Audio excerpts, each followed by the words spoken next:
Mercredi 27 mars, amis sportifs, bonsoir et bienvenue dans la nuit du sport sur Spectrum Télévision. Comme chaque mercredi soir, au programme Jeux africains Accra 2023, le rideau est tombé sur la 13e édition qui s'est disputée du 8 au 23 mars dernier au Ghana. Au classement général après ce tournoi, l'Égypte domine au tableau avec un total de 190 médailles, dont 102 en or. Le Nigeria et l'Afrique du Sud sont respectivement 2e et 3e avec 126 et 107 médailles. Le Cameroun, pour sa part, termine 17e au classement avec 29 médailles, dont 3 médailles en or, 13 en argent et 13 en bronze. Quel bilan peut-on faire justement de la participation de la team Cameroun à ces Jeux? La question est au menu de la pause actu ce soir. Et puis en seconde partie de ce magazine consacré donc au débat de thématiques majeures ce soir, tout d'abord, les playoffs de la MTN Elite One et MTN Elite Tour rendus à leur deuxième journée dès ce mercredi. Retour sur l'ambiance observée lors de la première journée de ce tournoi qui va sacrer certains clubs, maintenir d'autres dans la foulée et envoyer aussi les mauvais élèves en classe inférieure. Et à côté des playoffs, quels sont les défis qui attendent le successeur d'Éric Gobert sont sur le banc de touche des Lions indomptables?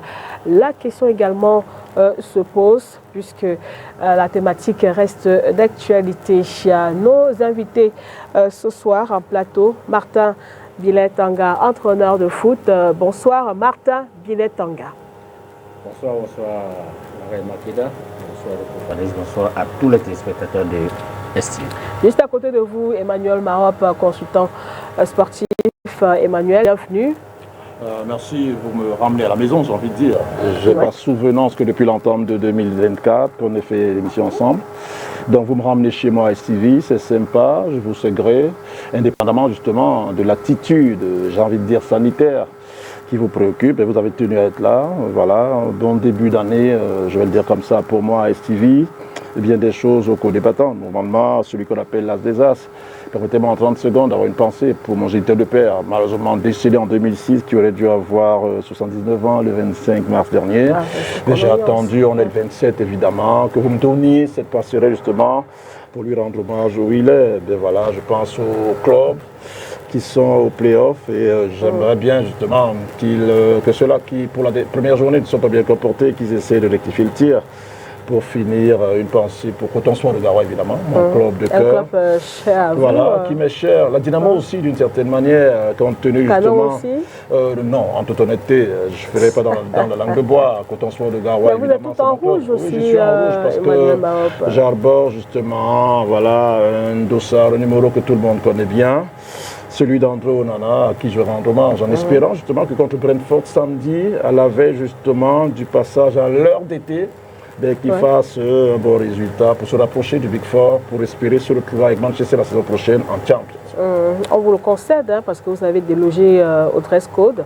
Mais pour André Onana, on vous le concède. On vous le concède, Emmanuel. C'est la raison pour laquelle vous êtes pionnière. C'est la raison pour laquelle vous engrangez des trophées. C'est la raison pour laquelle, depuis au moins une décennie, vous faites partie du plus beau visage sans chauvinisme en télévision au féminin de l'Afrique au Sud du Sahara.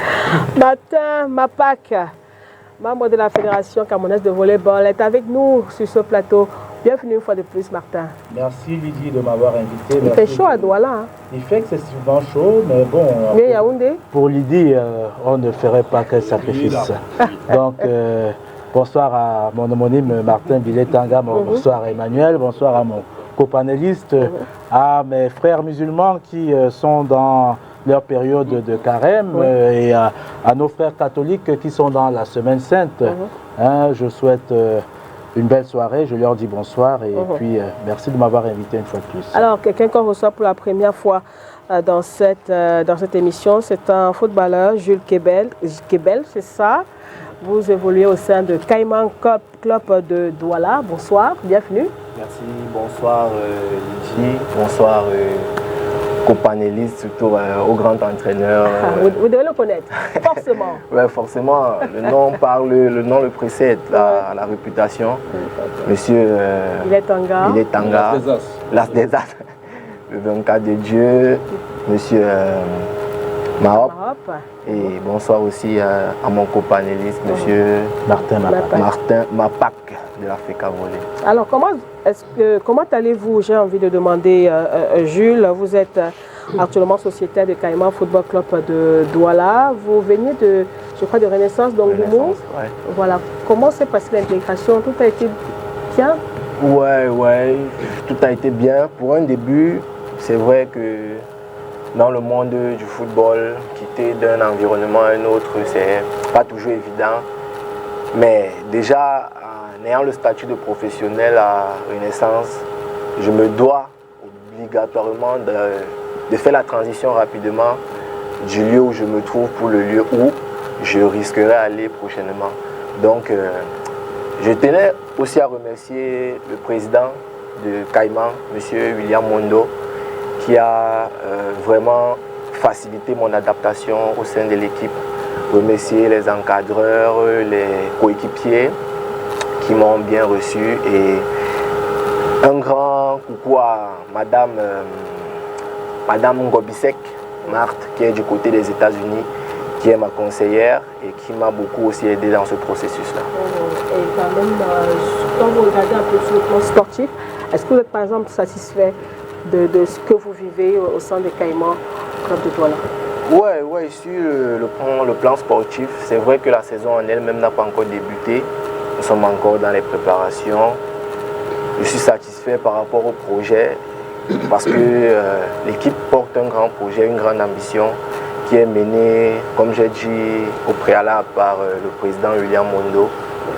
Donc, sportivement, le est bon et on ne peut que se sentir à l'aise et donner le meilleur de soi. On a quand même vu exceller lors du match amical disputé contre Coton Sport de Garoua. Jules, vous avez été buteur quand même au cours de cette rencontre. Ouais.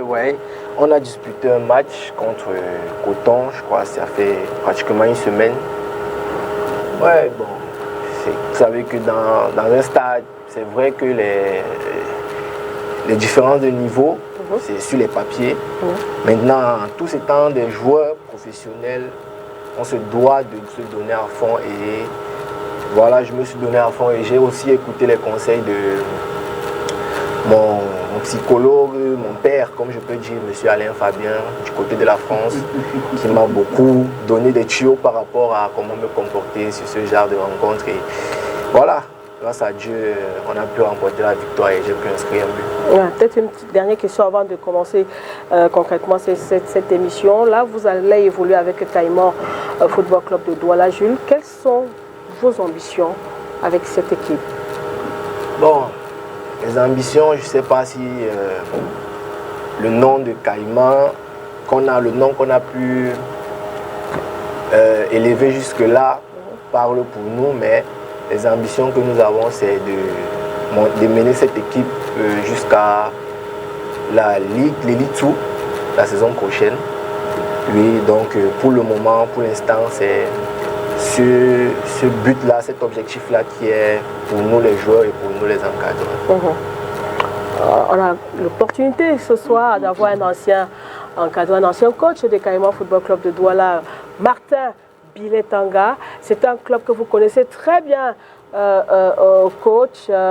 Quand vous écoutez par exemple ces différentes réactions de ce jeune joueur qui intègre cette équipe, Martin, quels sont peut-être les conseils que vous pouvez lui donner? Vous, en tant qu'encadreur, vous avez vécu de l'intérieur au sein de cette formation de Caïman. Quelles peut-être les recommandations que vous pouvez lui apporter?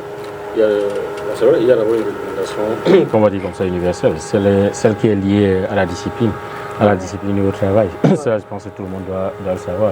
Parce que c'est vrai, Jules a été footballeur professionnel au sein, c'est-à-dire en élite, et puis il est venu, ici c'est le niveau amateur, mais il n'est pas interdit pour un club amateur d'utiliser des joueurs professionnels.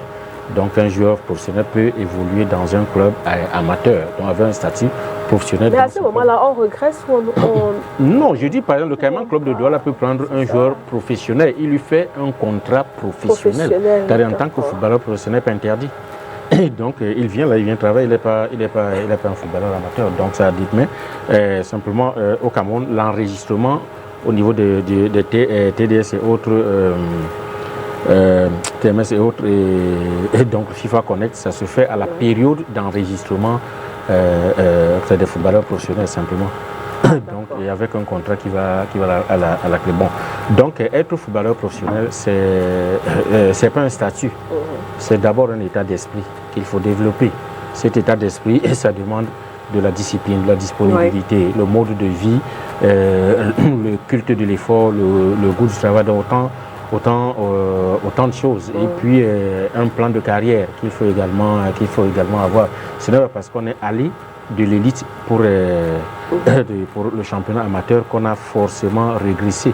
Et certains joueurs qui sont à l'élite vivent des conditions extrêmement difficiles, au point où lui il est arrivé, Boyomo est arrivé, ancien meilleur buteur du championnat camerounais. Il a accepté de venir au Saint-Clermont Club de Douala.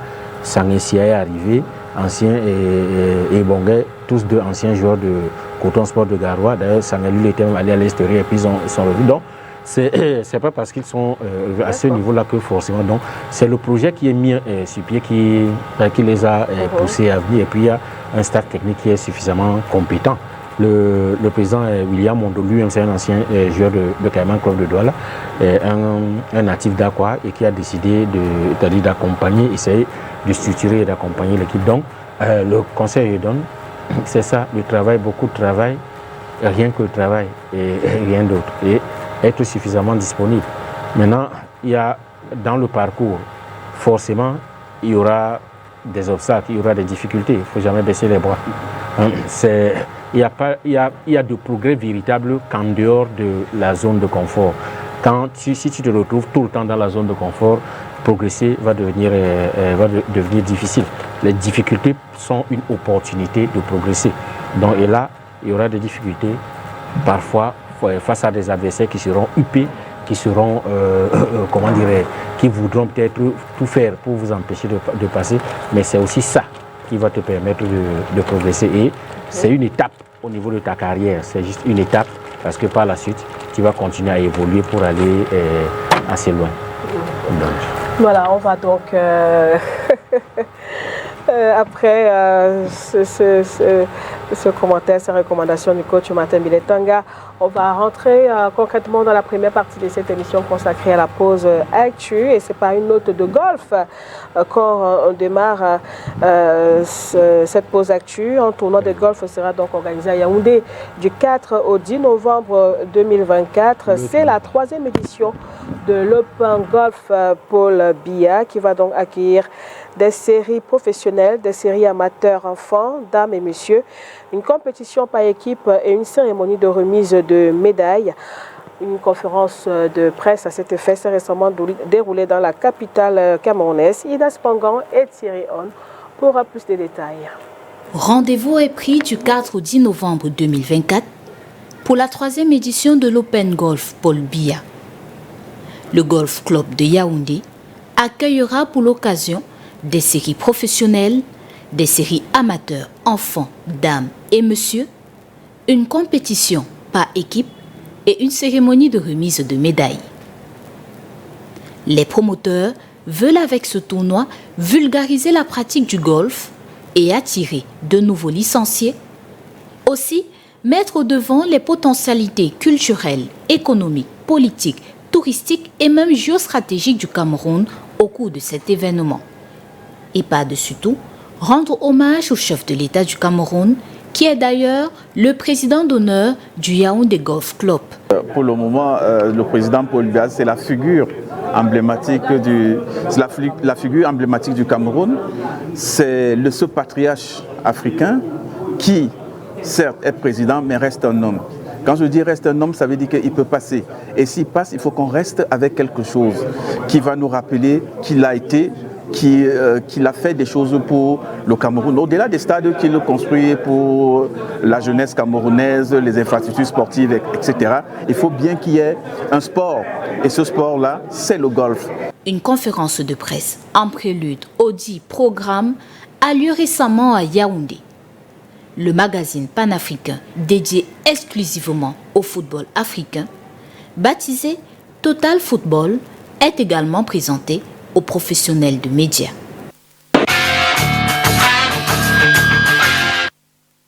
cours de cette rencontre à Yaoundé avec les professionnels des médias. Ce nouveau magazine panafricain baptisé Total Football est donc présenté et le premier numéro fait la part belle au gardien de but camerounais André Onana. Pour plus de détails, nous vous proposons d'écouter son directeur de publication, Emmanuel Bankolo. Yes, you know, we are just working for this change, and I mean, before us there was awards with France Football. We have now Ballon d'Or France Football. So we are just working on the fact that in 2 or 3 months we can just have also Total Football Awards. This type of awards we talk just about the footballers in the continent, not above, not abroad, and I think it will be something very essential. But before coming on that, we just have to have our partnership with CAF. You know, CAF is the boss of football in our continent.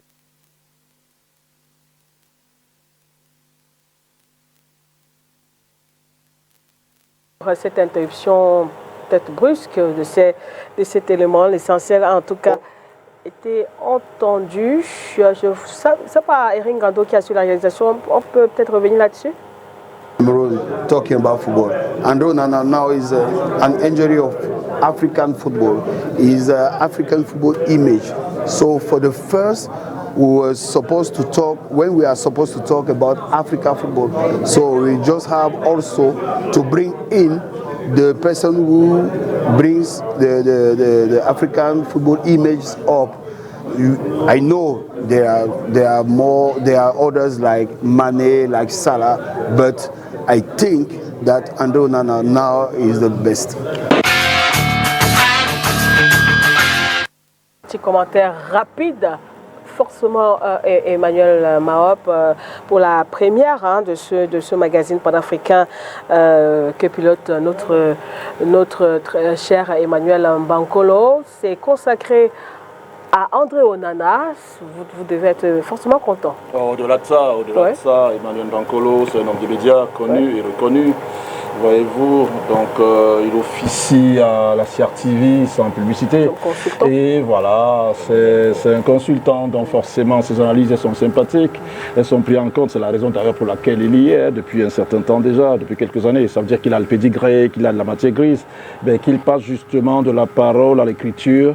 Voilà, c'est quelque chose à apprécier. Et on sait généralement que dans le jargon, dans le métier d'homme de médias, il y en a qui écrivent, il y en a qui lisent, il y en a qui font des photos, etc.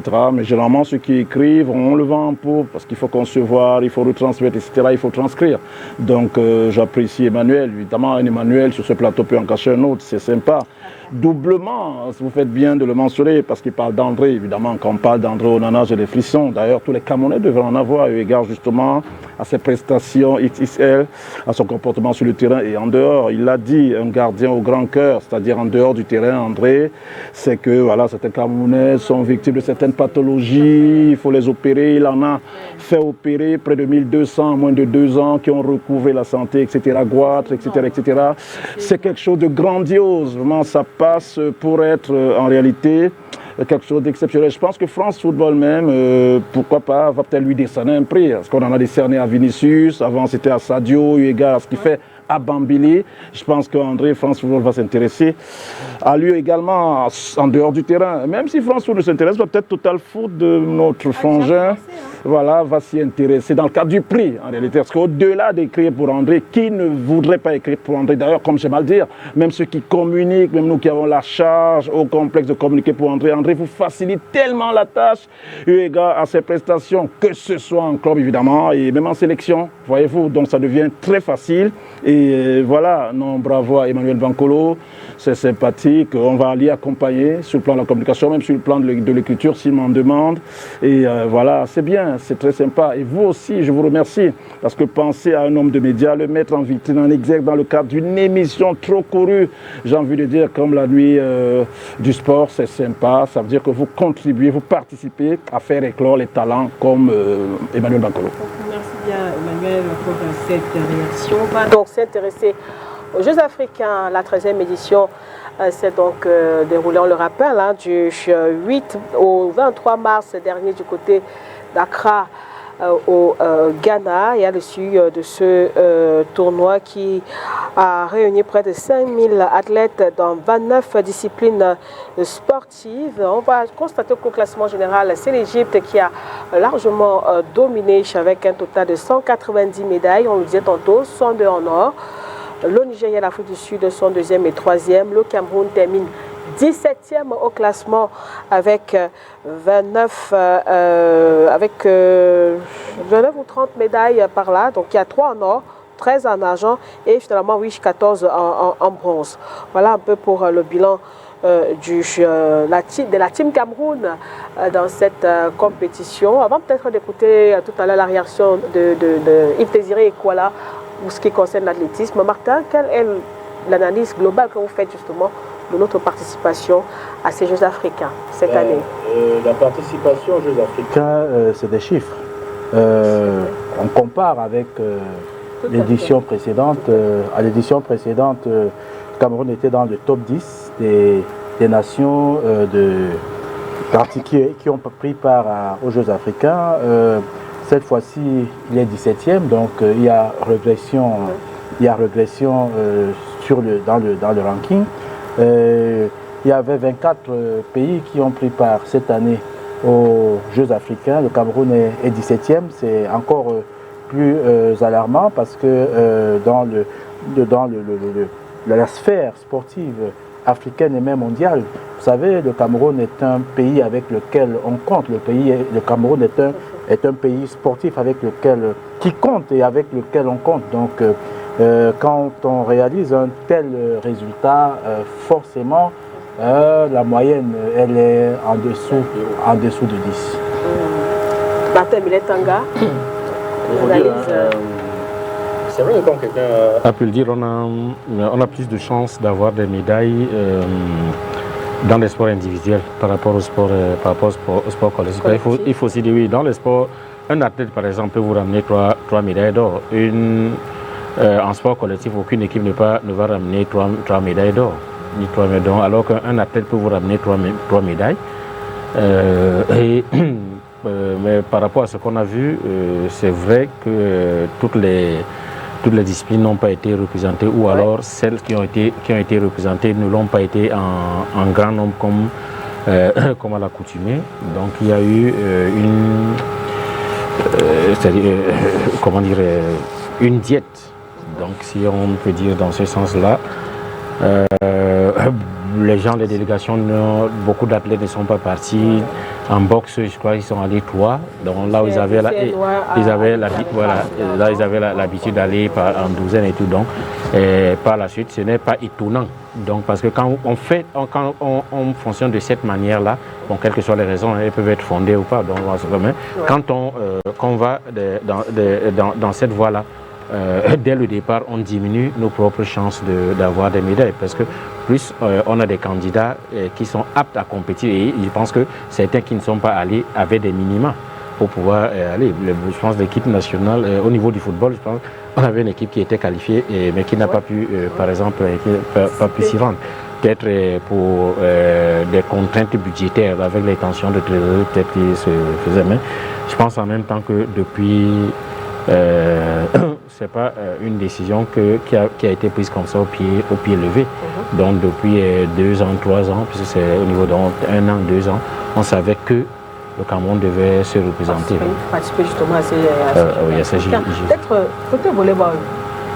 Oui, côté volleyball, vous savez, c'est ce qui arrive au volleyball est symptomatique de tout l'ensemble que j'ai décrit tantôt.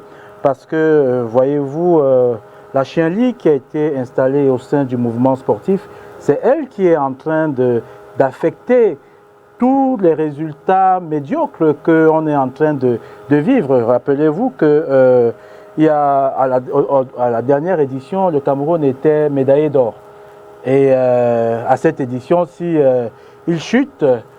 Pour ne même pas, il se retrouve au pied du podium. Il se retrouve carrément au pied du podium. Donc, c'est en fait ce que vit le mouvement sportif avec la Chien League qui a été installée au niveau des exécutifs fédéraux. Hein, c'est ça qui est en train de suivre les prestations des athlètes. Parce que, croyez-moi, avec tout ce désordre qui règne du fait, dans une certaine mesure, du Comité national olympique et aussi du ministère des Sports et de l'Éducation physique, hein, vous allez constater que depuis un certain temps, les performances ne font qu'aller décrescendo. Donc, je pense que on ne récolte que ce qu'on a semé. Peut-être un commentaire aussi, hein, Jules, hein, qu'est-ce que vous avez pensé de ce bilan-là du Cameroun aux Jeux africains? Bon, personnellement, en tant qu'athlète, en tant que sportif, je me dis toujours que lorsqu'on participe à un tournoi, on va pour donner le meilleur de soi. Tout à fait. Donc, si les athlètes qui ont participé au tournoi n'ont pas pu faire mieux, bon, peut-être ça ne dépend pas tellement de leur volonté, mais on sait toujours qu'ils se donnent à fond pour rehausser les couleurs du pays. Et je vais rejoindre le coach Billet, comme il disait tout à l'heure. Si on se retrouve dans cette position, c'est parce que forcément on n'a pas eu la majorité d'athlètes, on n'a pas eu assez d'athlètes et on n'a pas pu participer à toutes les compétitions pour se donner plus de chances de remporter les médailles. Donc beaucoup de courage à ceux qui... Félicitations déjà à ceux qui ont pu remporter certaines médailles. Et ouais. On les encourage pour la suite. On va faire le point hein, sur la... Comment sur les semis. Justement, j'allais parler de l'athlétisme. Et par rapport à cela, nous avons pu avoir la réaction du responsable de la communication de la Fédération camerounaise d'athlétisme, Yves Désiré Kola depuis la France, qui a bien voulu faire le point de la participation de la Team Cameroun concernant l'athlétisme. On regarde.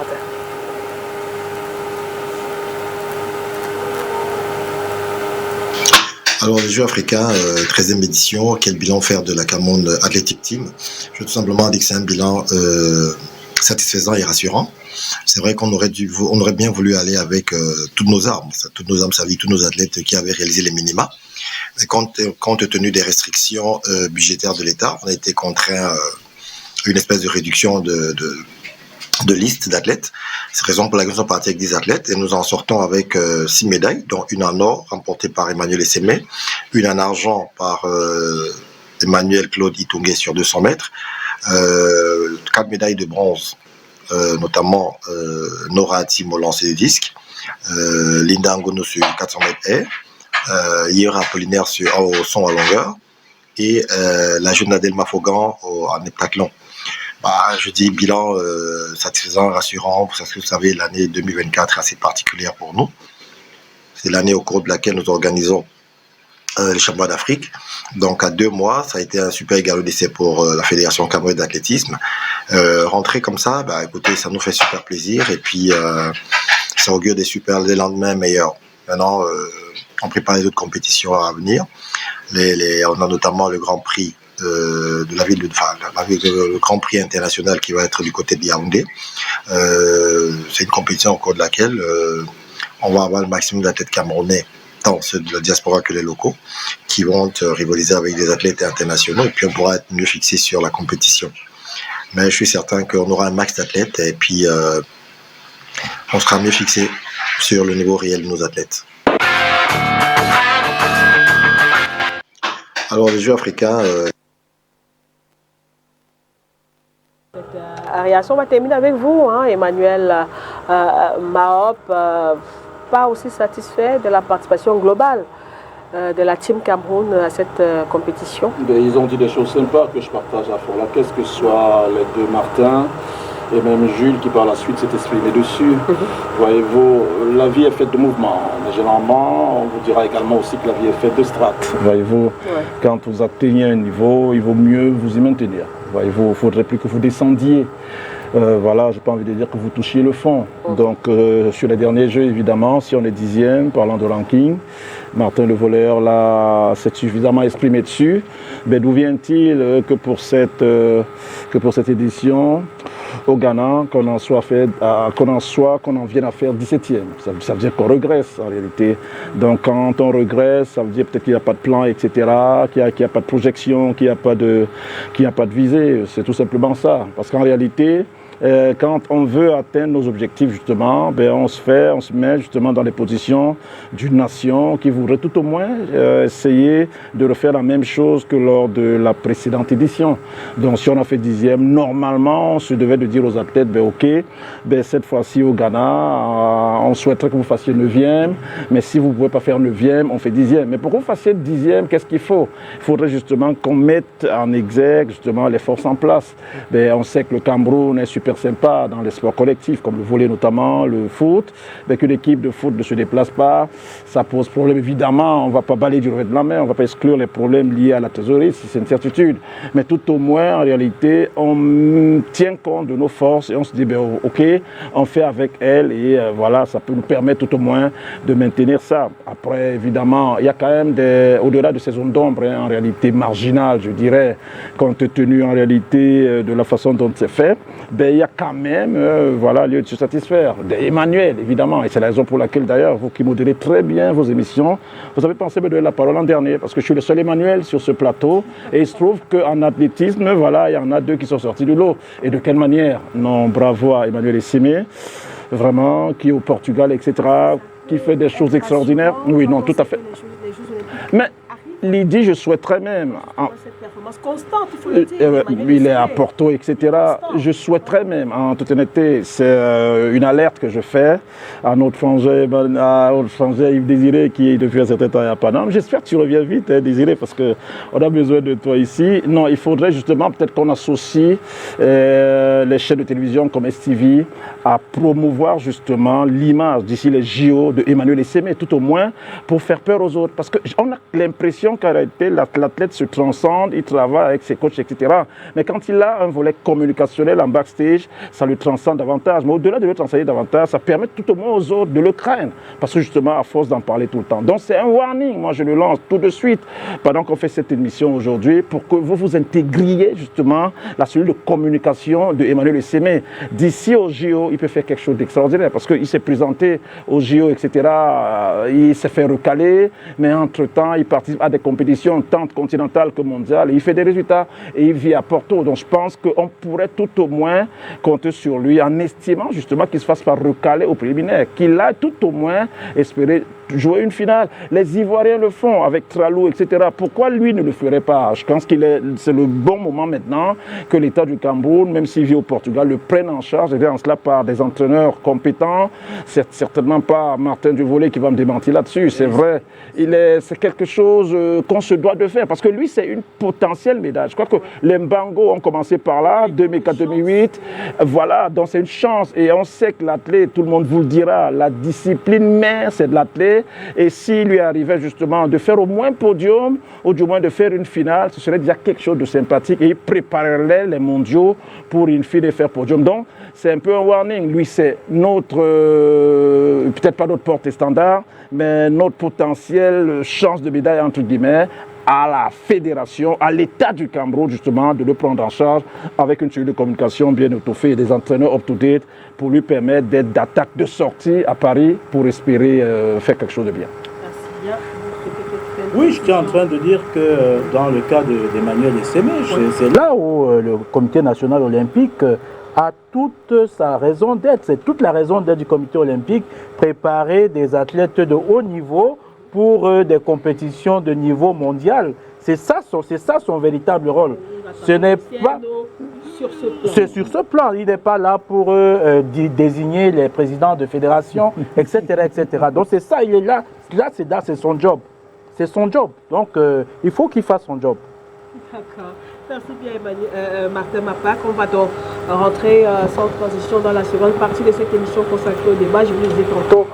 2 thèmes ce soir. On va s'intéresser aux playoffs de la MTN Elite One et MTN Elite 2. Et puis on va tout à l'heure parler également de l'absence du Cameroun lors de la fenêtre FIFA de mars 2024 et aussi quels pourraient être les challenges qui pourraient interpeller le successeur de Rigobert Song-Bahnak sur le banc de touche des Lions indomptables. Et pour planter au décor de la première thématique, les playoffs se poursuivent. Ce mercredi marque le début de la deuxième journée de cette étape de championnat d'élite. Retour d'abord sur l'ambiance observée dans la première journée de ces playoffs avec vous, Onila Donette.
The city of Douala showcased its passion for football at the opening of the playoff op held at the Mbapelepe Stadium on Sunday. An hour before kickoff between Kanong and Colombe Sportif, fans had already filled half of the stadium, braving the scorching sun.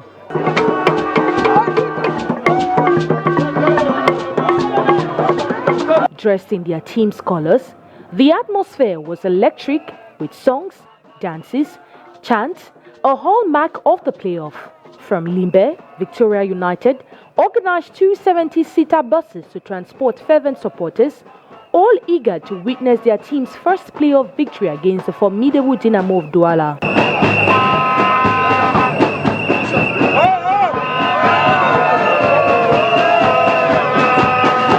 Similarly, Colombe's dedicated fan base gathered in groups to support the Saldos.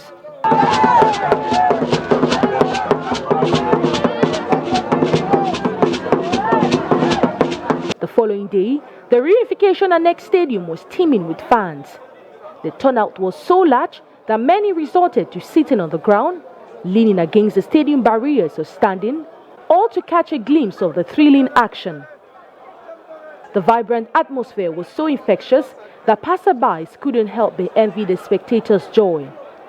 This year's fan mobilization has been extraordinary, prompting calls for the larger stadium to be opened for future games. C'est encourageant, le foot, nous aimons le foot et vraiment qu'on puisse ouvrir le grand stade pour les playoffs parce que les gens ont besoin de s'exprimer.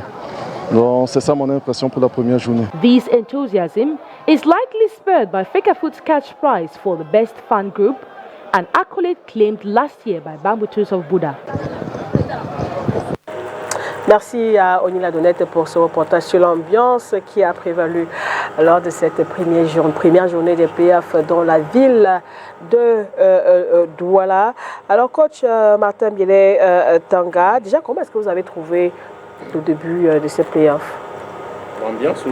L'ambiance et puis aussi l'aspect sportif même, puisque vous êtes entraîneur de football. Sportif, technique, ok. Ouais. Non, je pense qu'il y a quand même une assez bonne ambiance. C'est vrai que ces playoffs jusqu'à présent ont été programmés. Les matchs ont été programmés dans des stades un peu contigus, ça aussi il faut le dire. Ouais. C'est des stades qui ne portent pas beaucoup, mais il y a eu beaucoup de monde. Il y a eu beaucoup de monde, les stades ont été pleins. Donc aussi bien Mbappé Lépée qu'au stade annexe Omnisport de Bilipanda, les stades ont été pleins, c'est-à-dire au moins proportionnellement à leur capacité d'accueil. Maintenant, ça témoigne au moins d'un certain amour qu'il y a et aussi comment dire il y a souvent un certain climat pendant les playoffs, les barrages et autres. Donc il y a plus d'engouement. Donc ça c'était bien. Maintenant, sur le terrain, je pense que les équipes sont en train de se battre. Moi j'ai assisté à 2 beaux matchs au stade lundi dernier.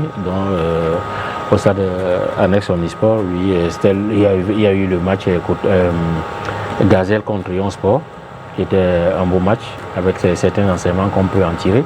Et il y a le match qui m'a le plus touché, c'était le match Coton contre Stade Renard. Donc il y avait beaucoup de bonnes choses.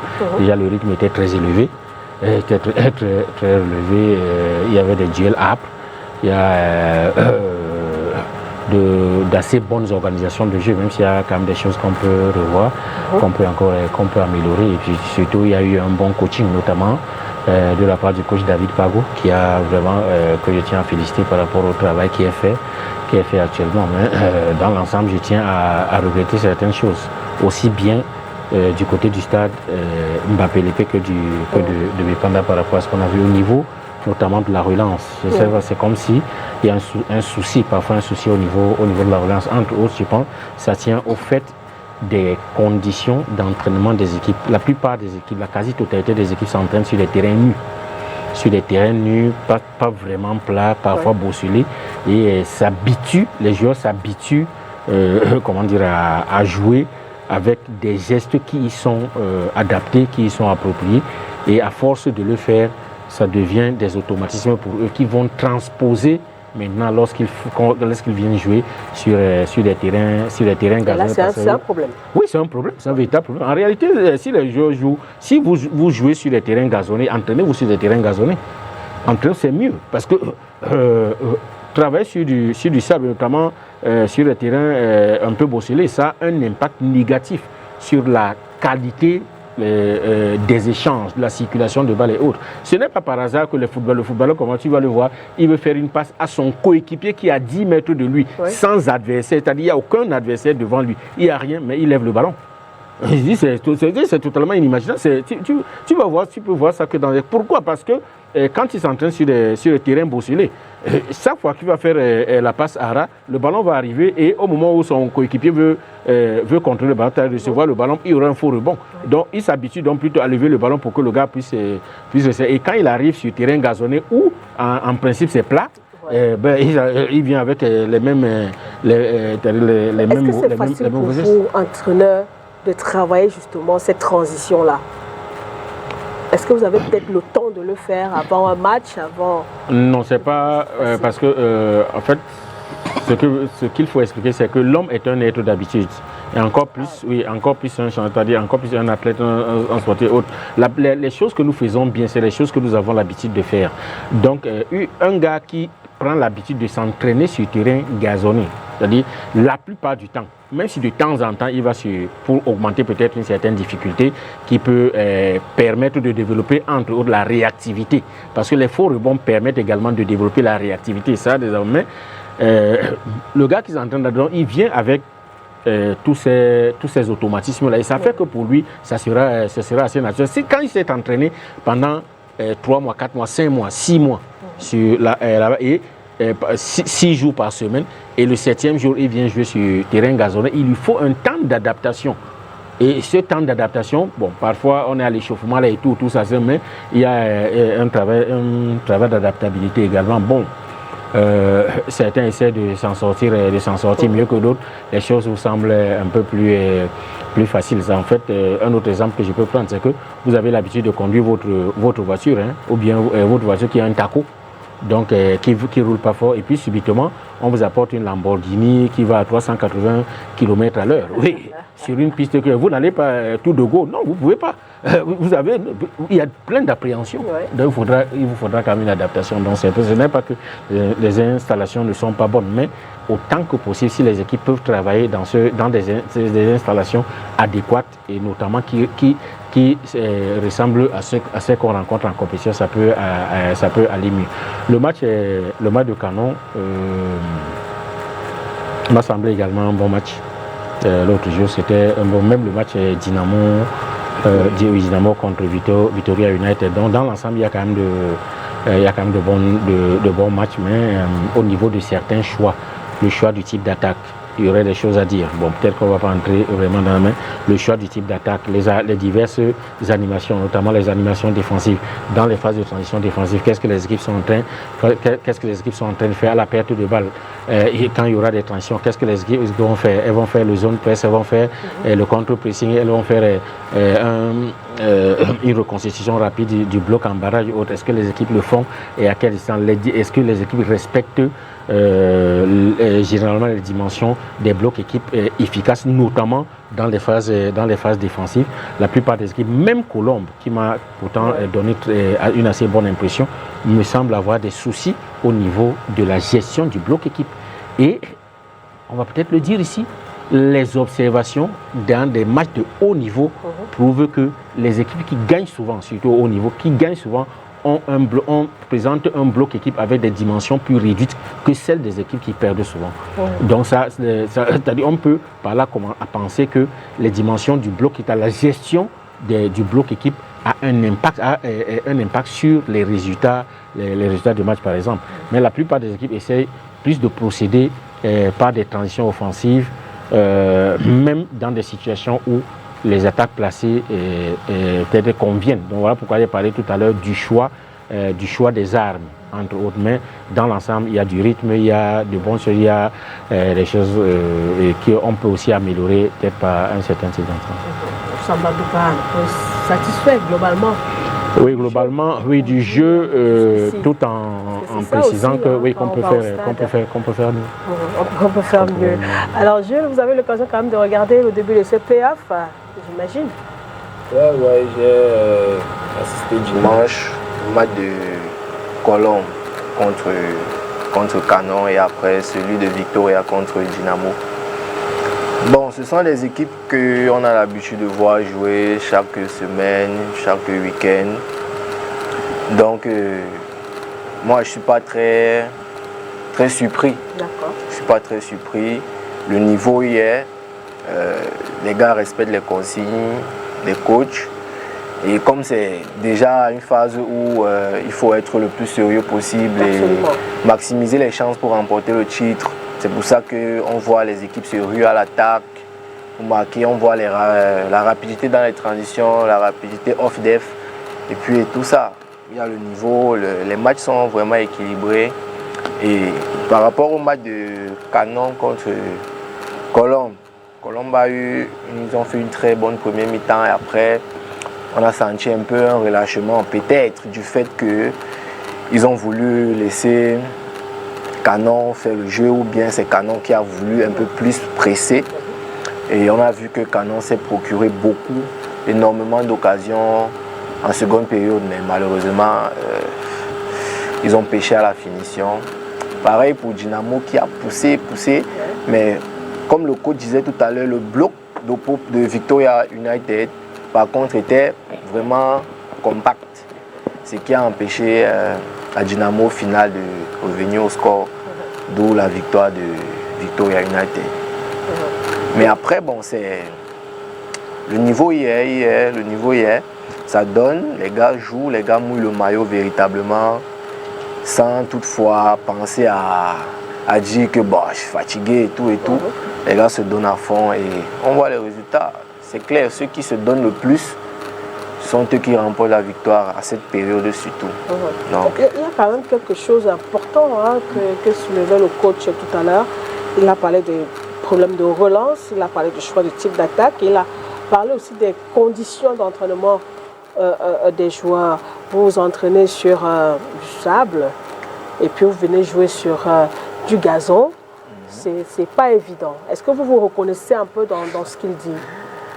Ouais. Vous savez, nous sommes au Cameroun et la plupart de nos stades d'entraînement, ce sont des terrains, bon, je vais parler de Yaoundé, ce sont des terrains en terre battue, bon, la surface plate, et ici à Douala, c'est le sable. Moi, par exemple, quand je suis quitté de Yaoundé pour Douala, j'ai eu des difficultés au début, parce qu'à Yaoundé, c'est la terre, c'est dur. Et ici, c'est le sable, donc j'ai eu des difficultés. Combien de fois quitter sur la terre nue pour le gazon. Donc, et après, il y a des joueurs qui ont l'habitude de ménager terre et gazon. Donc, pour ceux-là, ce n'est pas très compliqué. Et pour d'autres, c'est vraiment compliqué. C'est pour ça, chez nous, à Caïman, le président et son staff, ils ont mis tous les moyens en œuvre pour qu'au moment venu, ou bien quelqu'un aura une possibilité de jouer à un niveau plus élevé, qui ne se sente pas surpris par le gazon. C'est pourquoi, constamment, nous faisons des matchs amicaux sur gazon et on s'entraîne sur terre battue. Donc, globalement aussi, vous êtes satisfait de ces débuts des playoffs, de la qualité du jeu produit par les équipes? Satisfait au niveau de la qualité, mais on peut faire mieux. On peut faire mieux. On peut faire beaucoup mieux. Rester dans le même sillage que le coach, on peut faire mieux, Emmanuel. Tu ne voudrais pas que j'entre dans la Oui, allez-y, coach. Oui, mais après, c'est moi qui ai la parole, là. Vous n'avez pas fait le monologue. Si vous faites un monologue, c'est une interview. Si vous faites un monologue, si c'est un monologue, vous l'invitez en interview jeudi. D'accord? Quand on est là, vous nous donnez 2 minutes également. Okay. Donc, on a le temps, on peut se dire quelque chose. Moi, d'entrée de jeu, en toute vérité, je vais faire peut-être une digression à votre synopsis, à votre conducteur. C'est que j'aime pas beaucoup. Vous n'aimez pas, mais voilà, vous allez aimer. Absolument, vous allez aimer. Parce qu'à écouter Jules, j'ai l'impression qu'il s'inscrit justement dans ce que j'appelle souvent les footballeurs intellectuels. Parce qu'il communique très bien. C'est très important. Peut-être je m'en serais voulu de ne pas le mentionner. Absolument, je m'en serais voulu. Il n'y en a pas beaucoup. Évidemment, on sait généralement que voilà, donc il communique très bien, ça veut dire qu'il a un background, ça veut dire qu'il a un pédigré. Ça veut surtout dire que peut-être il a la veine d'avoir quelqu'un comme Alain Fabien, que je salue d'ailleurs, qui est certainement en train de regarder cette émission, qui est en backstage justement, qui s'occupe de sa carrière sur le terrain et même en dehors. Parce que maintenant, les encadreurs, le coach le sait mieux que nous. Et surtout, les joueurs se doivent de communiquer, de bien le faire. Voyez-vous, Kylian Mbappé passe maintenant là, justement, de communiquer, c'est très important. Donc, c'est assez jouissif, justement, à l'entendre parler. Ça veut dire qu'il est sur la bonne voie, même s'il est parti de l'élite au Caïman, c'est-à-dire en 3e division. Je ferme la parenthèse, c'est-à-dire je ferme la parenthèse de la digression. Maintenant, moi, permettez-moi de parler en réalité des individualités, parce qu'évidemment, le coach étant là, il est plus outillé justement en termes de propos, il doit en adéquat de parler de la tactique, de la technique, de tout ce qui se fait sur le terrain. Mais moi, je parle des individualités, parce que quand on a assisté à certains matchs justement comme Colombe et contre Canon, ben, l'équipe de Colombe me fait bonne impression parce qu'ils ont un super gardien de but. Honnêtement, en fort, Idrissou qui n'a pas un super gabarit, mais je pense que s'il n'est pas en état de grâce contre le Canon peut revenir et mener par 2 ou 3 buts à 1, que ça fait de mal à personne. Donc ils ont quand même des joueurs comme Loubet, justement, qui est sorti de Centre de Bourg 21, qui a fait super bonne impression. Il y a également le 18, justement, la Sentinelle, le couteau suisse de cette équipe de Colombe, qui pour moi nous a fait justement du Marc-Vivien Foy, justement, en toute honnêteté, très très très bon justement dans le registre qu'il avait à faire. Généralement, c'est les joueurs, en réalité, les couteaux suisses sont des joueurs justement qu'on ne voit pas trop, mais qui font un travail de sape. Batum également, qui marque le buteur en sexe austère de la Dynamo de Douala. Voilà, c'est une équipe de Colombe, en réalité, on a l'impression, et ça se voit de suite, qu'après que le coach le germano-camerounais ait pris les rênes, avec ceci de particulier, c'est qu'il fait rester le même staff. C'est quelque chose de bon. Donc la mayonnaise est en train de prendre de suite et il a amené cette équipe à jouer les playoffs up. On peut justement parier quand même quelques francs sur cette équipe de Colombe qui, pour moi, si elle continue comme ça, elle peut être une équipe assez sympathique. Mais maintenant, je prêcherai par ma chapelle. Oui, enfin, demain, c'est contre le Coton-sur de Garoua. Et puis vous savez, le Coton-sur de Garoua, qui est l'orgue de notre football depuis au moins une décennie, 18 titres, 7 Coupes du Cameroun, une super coupe d'engranger il y a quelques semaines, autrement dit, en fait, saison dernière, le Coton-sur de Garoua est toujours là. Parce que quand justement la transition elle est vite faite, elle est toute trouvée. Vous me faites une passe décisive de parler de Coton-sur de Garoua. Quand on regarde le match contre le Stade Rennais, le coach l'a mentionné, très haut niveau, surtout en fin de match. Généralement, les fins de match sont épuisantes, mais on s'est rendu compte que justement, c'est les acteurs sur le terrain, plus le match finissait, plus ils élevaient leur niveau. Avec pour moi au Coton-sur de Garoua un latéral gauche comme Hawaï, dossard numéro 4 en toute honnêteté, qui a été moulé au centre de formation en Galbidier, en banlieue de Garoua. Il est stratosphérique à tout point de vue, parce que lui il est un genou, il n'avait presque jamais joué la saison dernière, il vient en première division, il est top. Remarquez-le, dossard numéro 4. Vous avez Itoga évidemment, capitaine de Coton-sur de Garoua, qui est en conflit de presse aujourd'hui, 4 années en Turquie, etc. En charnière centrale avec Moukoko, ancien de Canon de Yaoundé, c'est du costaud. Avec mes Congos à droite. Dans le Coton Sport, en toute honnêteté, le jeune Fadil, très adroit sur coup franc. Le Coton, honnêtement, individuellement, est taillé sur mesure. Même s'il pourrait leur manquer un tueur de surface, comme on a eu avant Ayrana, Lambert, comme on a eu Marou Souaibou, exilé aujourd'hui en Afrique du Sud. Je pense que c'est peut-être ce côté-là, justement, qui manque au Coton-sur de Garoua. Si le Coton a des strikers en toute honnêteté sur tous les compartiments, c'est une équipe qui est assez sympa à jouer avec dans les buts, l'ancien gardien de Stade Rennais, le queue, mais peut-être pour les prochains matchs, ce sera Gabin Abaldagnan qui va revenir, l'international tchadien, justement, qui a permis au Sao de se qualifier pour le tour préliminaire des éliminatoires en Champions. Il est titulaire dans l'équipe des Sao du Tchad. Il reviendra avec le Coton-sur de Garoua, il sera une autre paire de manches. Donc individuellement, honnêtement, il y en a certains qui sortent du lot. C'est très important de le noter, mais le gardien fort vraiment pour cette équipe de Colombe m'a fait bonne impression et je vais finir par là. On en a parlé ici dans le cadre justement de la presse Felma. Nathan Douala, honnêtement, qu'on l'aime ou qu'on ne l'aime pas, c'est un joueur en devenir. Il est très bon, c'est un très bon joueur vraiment. Qu'on aime Victoria ou non, Nathan, quand on l'a vu se produire contre la Dynamo de Douala, on va applaudir, même si du côté de la Dynamo, du président Béa Alphonse, il y a un joueur justement qu'on pense toujours retraité, mais qui renaît toujours de ses centres, dossard numéro 12. Momasso Julien, il va falloir le compter avec lui, parce que Julien, il se bonifie, il est stratosphérique. On espère que la Dynamo de Douala, demain, va renouer avec la victoire, et le Claude Clément Aroga. Mais évidemment, mon cœur penche pour le Coton-sur de Garoua et contre Colombe. J'espère que les Galactiques du Nord vont remporter ce match et commencer à préparer justement leur 19e titre, synonyme justement de conservation du 18e. Voilà. Merci Roger Marop pour cette réaction rapide. Donc demain ce sera dans le cadre de la deuxième journée de ces playoffs avant l'intégration du coach Martin Billet Tanga. Martin Mapak aussi, vous avez eu l'occasion de regarder ces playoffs. Il était au volet peut-être. Non, je sais aussi qu'il aime bien le foot. Ouais, hein. Il n'est pas simplement volleyball. J'étais au stade Bapelépé, et puis amoureux du beau football, du football champagne que je suis, j'ai quand même pu noter que... Oui, j'ai regardé les deux matchs, Oui, forcément. Pourquoi vous voulez forcément. Donc,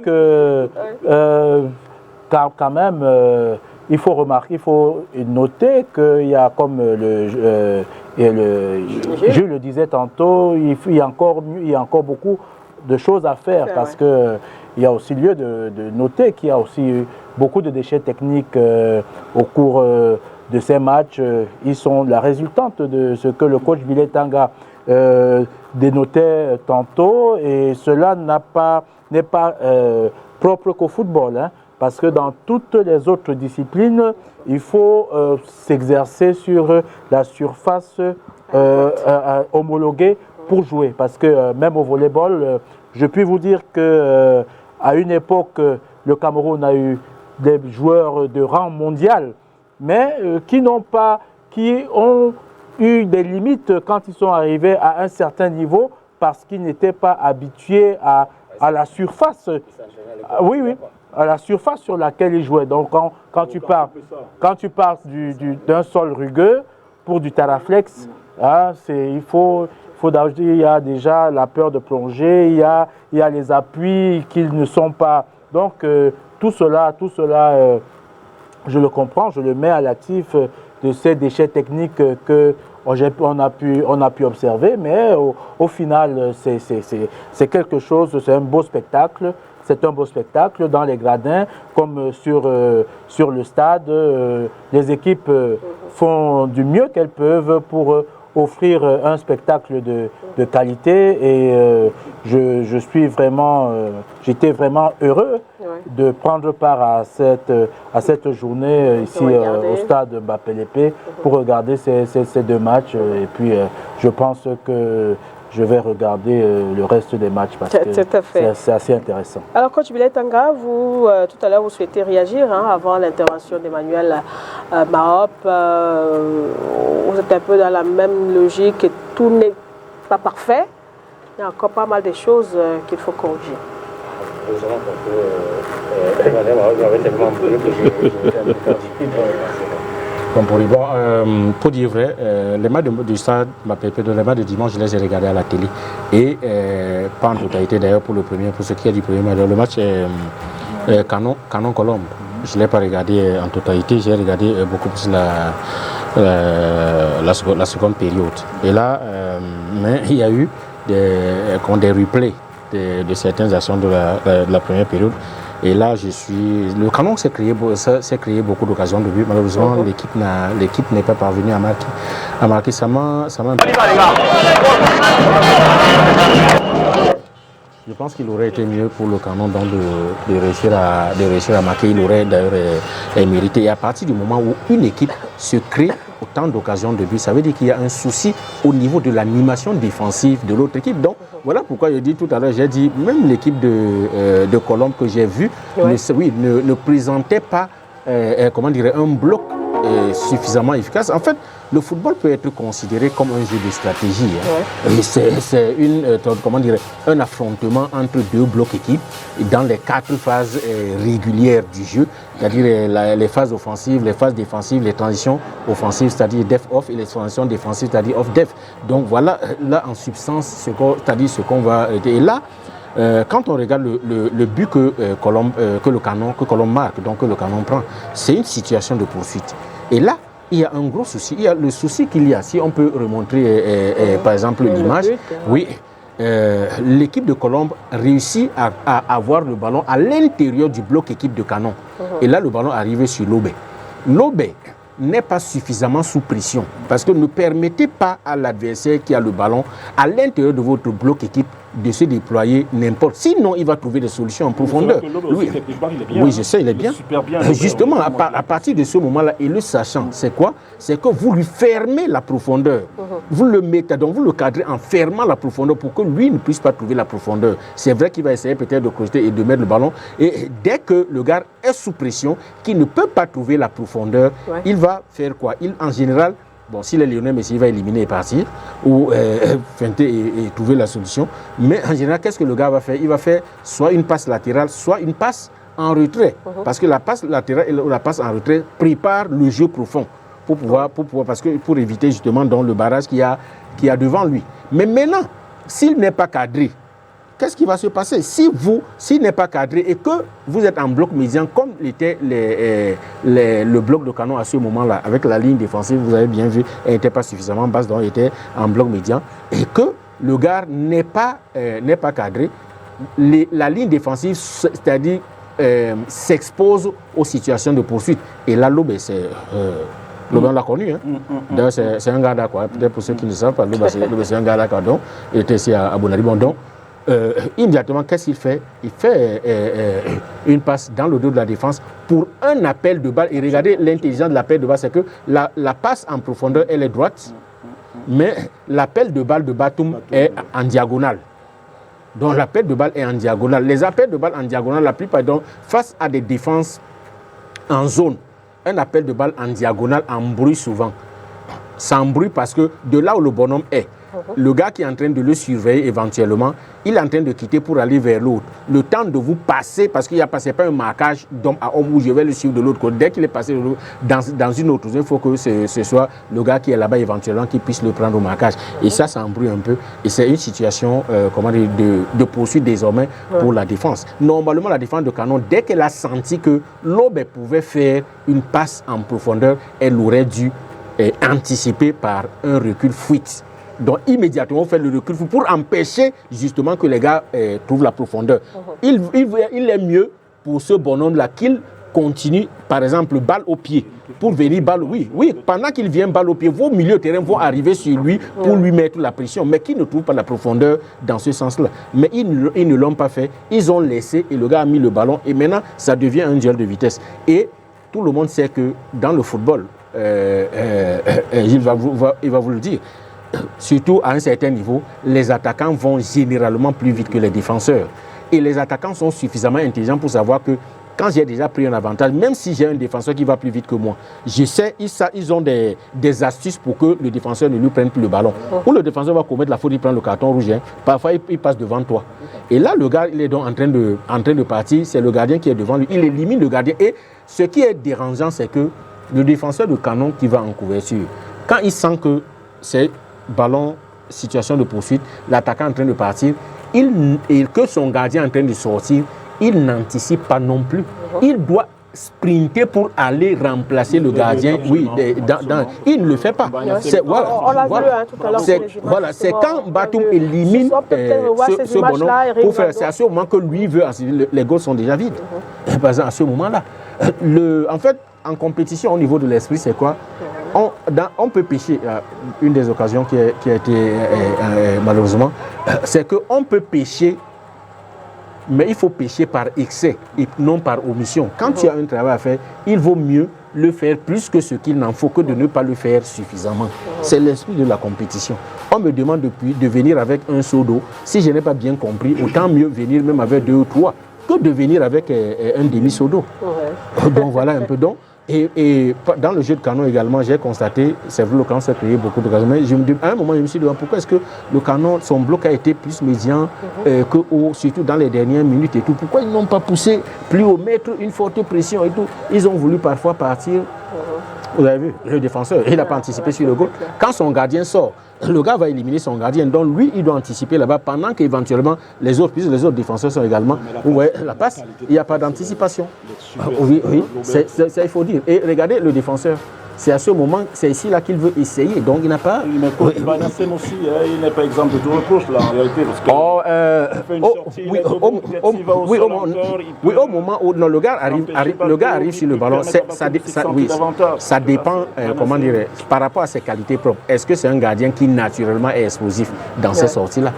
Si c'est un gardien qui est un bon sprinter, il va immédiatement pour essayer. Si c'est un gardien qui est lent, avec ses grands compagnes, ça peut être un problème. Et là, il peut se poser un problème pour lui. Est-ce qu'il doit sortir, est-ce qu'il ne doit pas sortir? S'il reste dans le but, ça va pousser l'attaquant à venir avec le ballon et venir le tuer dans le but.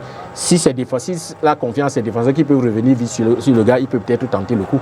Mais il sort pour réduire peut-être l'angle. Moi, je ne mets pas tout sur le compte du gardien de but. Maintenant, pourquoi est-ce que le Canon n'a pas fait jouer son bloc assez haut pour mettre la pression dans le camp adverse? Il y a des moments où le Canon a récupéré le ballon, il est en train de partir. Parfois, il a essayé d'aller vite vers l'avant, mais avec les défauts, les déchets qu'on a énumérés tout à l'heure, qui viennent, ce n'est pas forcément la faute du staff.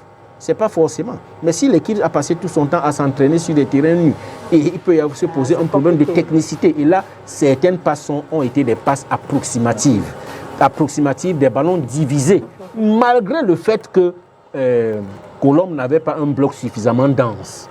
Donc, mais les ballons étaient divisés et ça faisait l'affaire de l'équipe de Colombe. Donc, par exemple, mais Colombe n'a pas été exemple de tout reproche. La preuve, c'est que le Canon s'est créé beaucoup d'occasions de but. Le Canon aurait pu marquer. Ce n'est pas parce que Colombe jouait bien que le Canon n'a pas marqué. C'était le manque d'inspiration des joueurs. C'est vous qui avez la parole, c'est vous le seul technicien. Mais honnêtement, sur ce but-là, on voit merci à la réalisation encore. Regardez, il est statique complètement, Banassem. Il sort complètement comme un joueur de champ, coach, mais il reste statique, il reste dans sa surface. Ça permet à Batum de réfléchir, c'est-à-dire de faire un crochet extérieur et d'aller le battre d'un tir croisé. Regardez. Il pouvait aussi choisir. Batum a l'avantage. Oui, Batum a l'avantage. Maintenant, il choisit. S'il va au contact, il peut se faire dribbler un peu plus facilement et peut-être en situation de dernier défenseur prendre en plus un carton rouge. Bon, maintenant, il est peut-être par exemple oui, Jules peut-être. Moi, je pense que le gardien n'est pas allé à fond, franchement. Oui. il a plutôt anticipé le tir. Oui. Et le gars a fait la fin. Du coup, il a été pris au dépourvu. Il a plutôt anticipé le tir. C'est pourquoi il est resté comme on voit André Onana. Le gars n'a pas tiré, le gars limite. Et pendant ce temps, merci à la réalisation. Sauf que là, en toute honnêteté, le gardien, c'est qu'il est le dernier. Il a l'impression de dernier rempart de lancement. Et là, il doit faire quoi? Mais qu'il sorte comme un joueur de changement, qui l'empêche même, je veux dire. C'est ça, et c'est pour ça que j'ai dit oui. Il a donc cette possibilité. S'il le fait, il touche le bonhomme. Il essaie de rentrer dans ses cages. Attends, s'il le fait, il touche le bonhomme. C'est soit pénalty, soit carton rouge. Ouais, c'est aussi un choix. Mais là, je suis d'accord avec le coach. Normalement, le défenseur doit sentir. Le défenseur doit sentir le coup et anticiper pour aller dans le but. Rigobertson est passé maintenant là, justement, quand il joue au foot. Mais là, il bien. Donc, pour ça, et moi, à part la suite, j'ai un souci donc, avec, au niveau du bloc équipe. À un moment, même quand Colombe a sorti de but à dégagement de 5,50 m, je vois la ligne défensive de Canon est pratiquement dans son propre camp, c'est-à-dire dans son camp. Mais je me demande, mais à quoi? Attendez. Mais ces gars, s'ils sont menés, quand le gars là va mettre un long ballon, ok, peut-être vous allez remonter rapidement pour aller faire la pression dans le camp adverse. Et s'il veut sortir le ballon au pied dès la première passe, ou alors éventuellement la deuxième passe, si c'est des choses que vous avez travaillé aux entraînements, immédiatement vous lancez. Immédiatement vous lancez. Vous serez peut-être dans le money time pour le... Bon, ça n'a pas été... Mais là, je suis d'accord avec le coach, parce que si le défenseur de Canon, ayant senti justement que Batum battrait le gardien, s'il fait un sprint avant, il peut... S'il anticipe, Batum sera en grosse difficulté. Il ralentit. S'il anticipe, Batum sera en grosse difficulté pour marquer ce but. Il ralentit, mais il devrait continuer sa course. Mais est-ce que c'est évident, Jules, vous êtes footballeur, dans ce genre de situation, c'est une fraction de seconde pour réfléchir. Est-ce que c'est évident? Bon, quand on est défenseur, défensivement, quand on est défenseur, en fait, la première idée qu'on a, c'est défendre. Du moment où le ballon te traverse dans cette situation, moi, je trouve qu'il a ralenti au départ. Il a plutôt accéléré à la fin. C'est pourquoi il est arrivé. Quand on a déjà dribblé le gardien, c'est à ce moment qu'il accélère. Justement, c'est là où il y a eu problème. Dès que ton gardien sort, que tu as la possibilité, encore que tu es en train de partir, il y a un autre défenseur qui est en train d'arriver. Tu anticipes immédiatement pour aller en barrage, pour aller te placer au goal.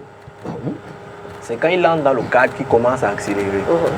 Donc, il y a ce souci. Et bon, moi, c'était par rapport à... Je pense que le Canon, au niveau de sa construction de jeu, aurait pu être plus patient.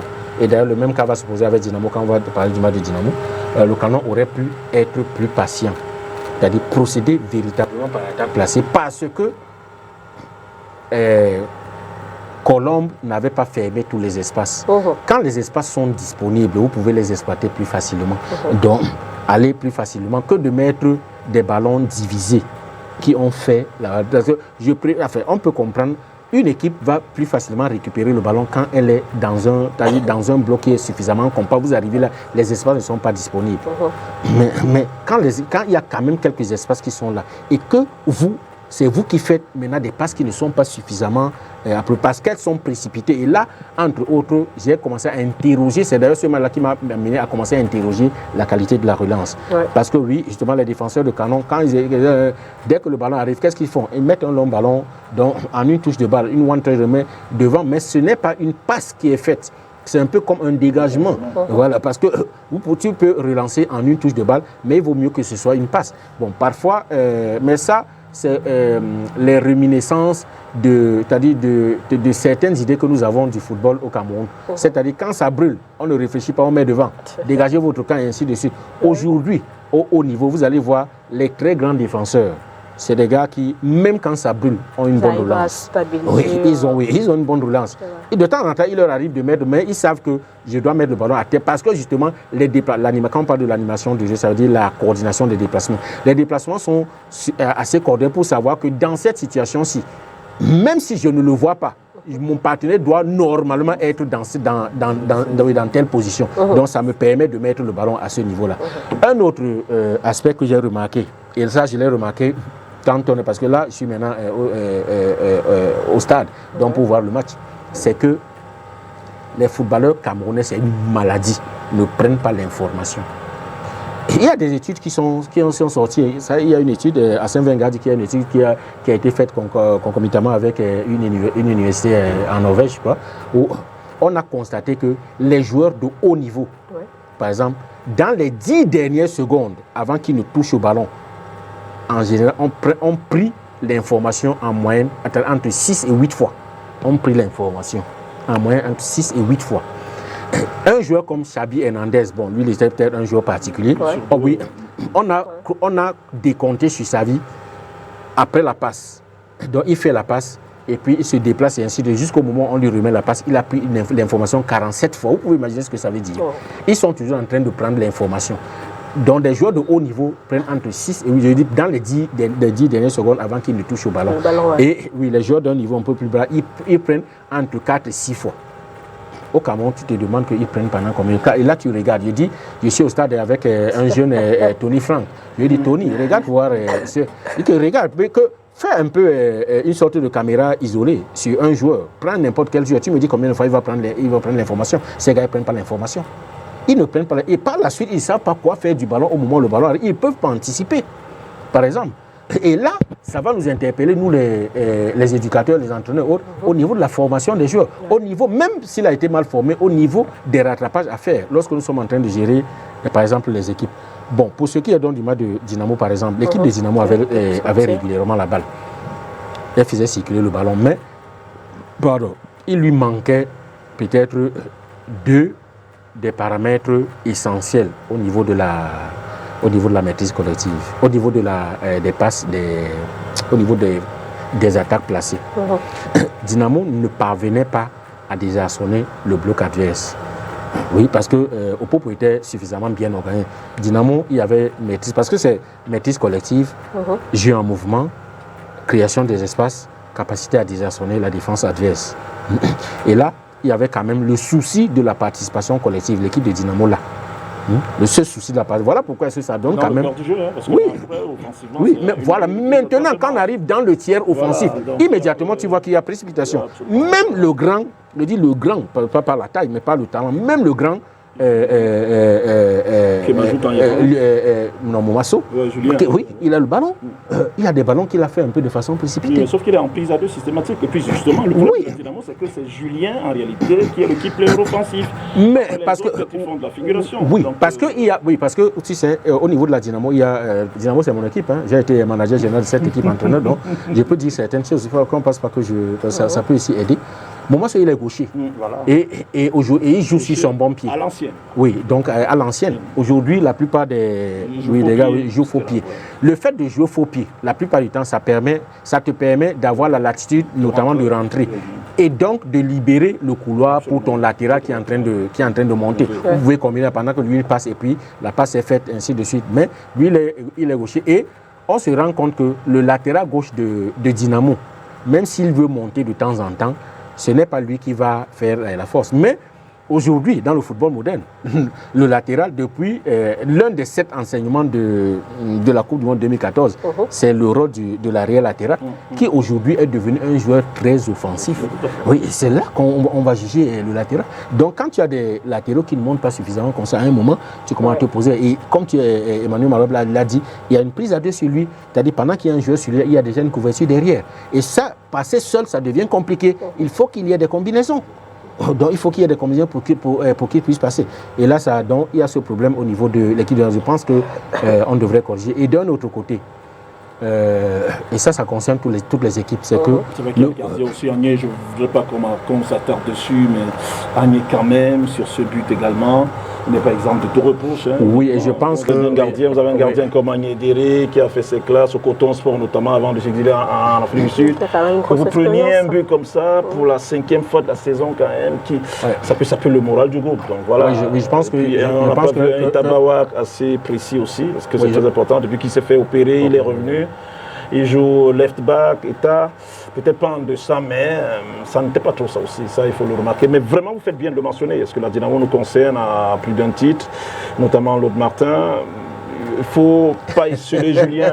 On ne va pas esseler Julien Moumasso parce qu'on a l'impression que offensivement, quand Julien n'est pas en forme, c'est toute l'attaque de Dynamo qui est grippée. Avec Ekimajou qui rentre, honnêtement, mais lui il est sorti de la sellette du foot depuis belle lurette. On se pose des questions quand même. Et là, on commence à se questionner sur le pourquoi du comment libérer les bateaux. Le comment du pourquoi libérer certains joueurs qui auraient pu être utiles à la Dynamo aujourd'hui. Probablement parce qu'on les utilisait pas. C'est comme ça qu'ils ont été libérés. Et donc, en fait, ce problème peut d'ailleurs se poser sur certaines équipes. Le fond de jeu, ça doit d'abord être un truc très collectif. Et maintenant, les grands joueurs, les génies, viennent pour apporter la lumière le plus qu'il faut par rapport à ça. Donc, c'est à ça, par exemple, que Julien Moumasso devrait servir. Donc, je pense que la Dynamo peut... Ce que je voulais dire pour toutes les équipes, c'est qu'au Cameroun, et dans ces playoffs, puisqu'on est en train de parler d'eux, quand les porteurs de balles, quand une équipe a été mise fortement sous pression, elle a tendance à se débarrasser du ballon. Oui, on met un long ballon devant, on est ainsi dessus. Mais et ça, moi, ça me pose un problème. Ça me pose un problème. Pourquoi, Lydie? Pourquoi, Jules? Parce que tu es un footballeur. Il faut savoir que le football, c'est un jeu de contraintes. Tu ne peux pas jouer à un certain niveau si tu es incapable de jouer sous pression. Ce n'est pas possible. Le football, c'est un jeu de contraintes. Des contraintes de temps, des contraintes d'espace, des contraintes d'incertitude.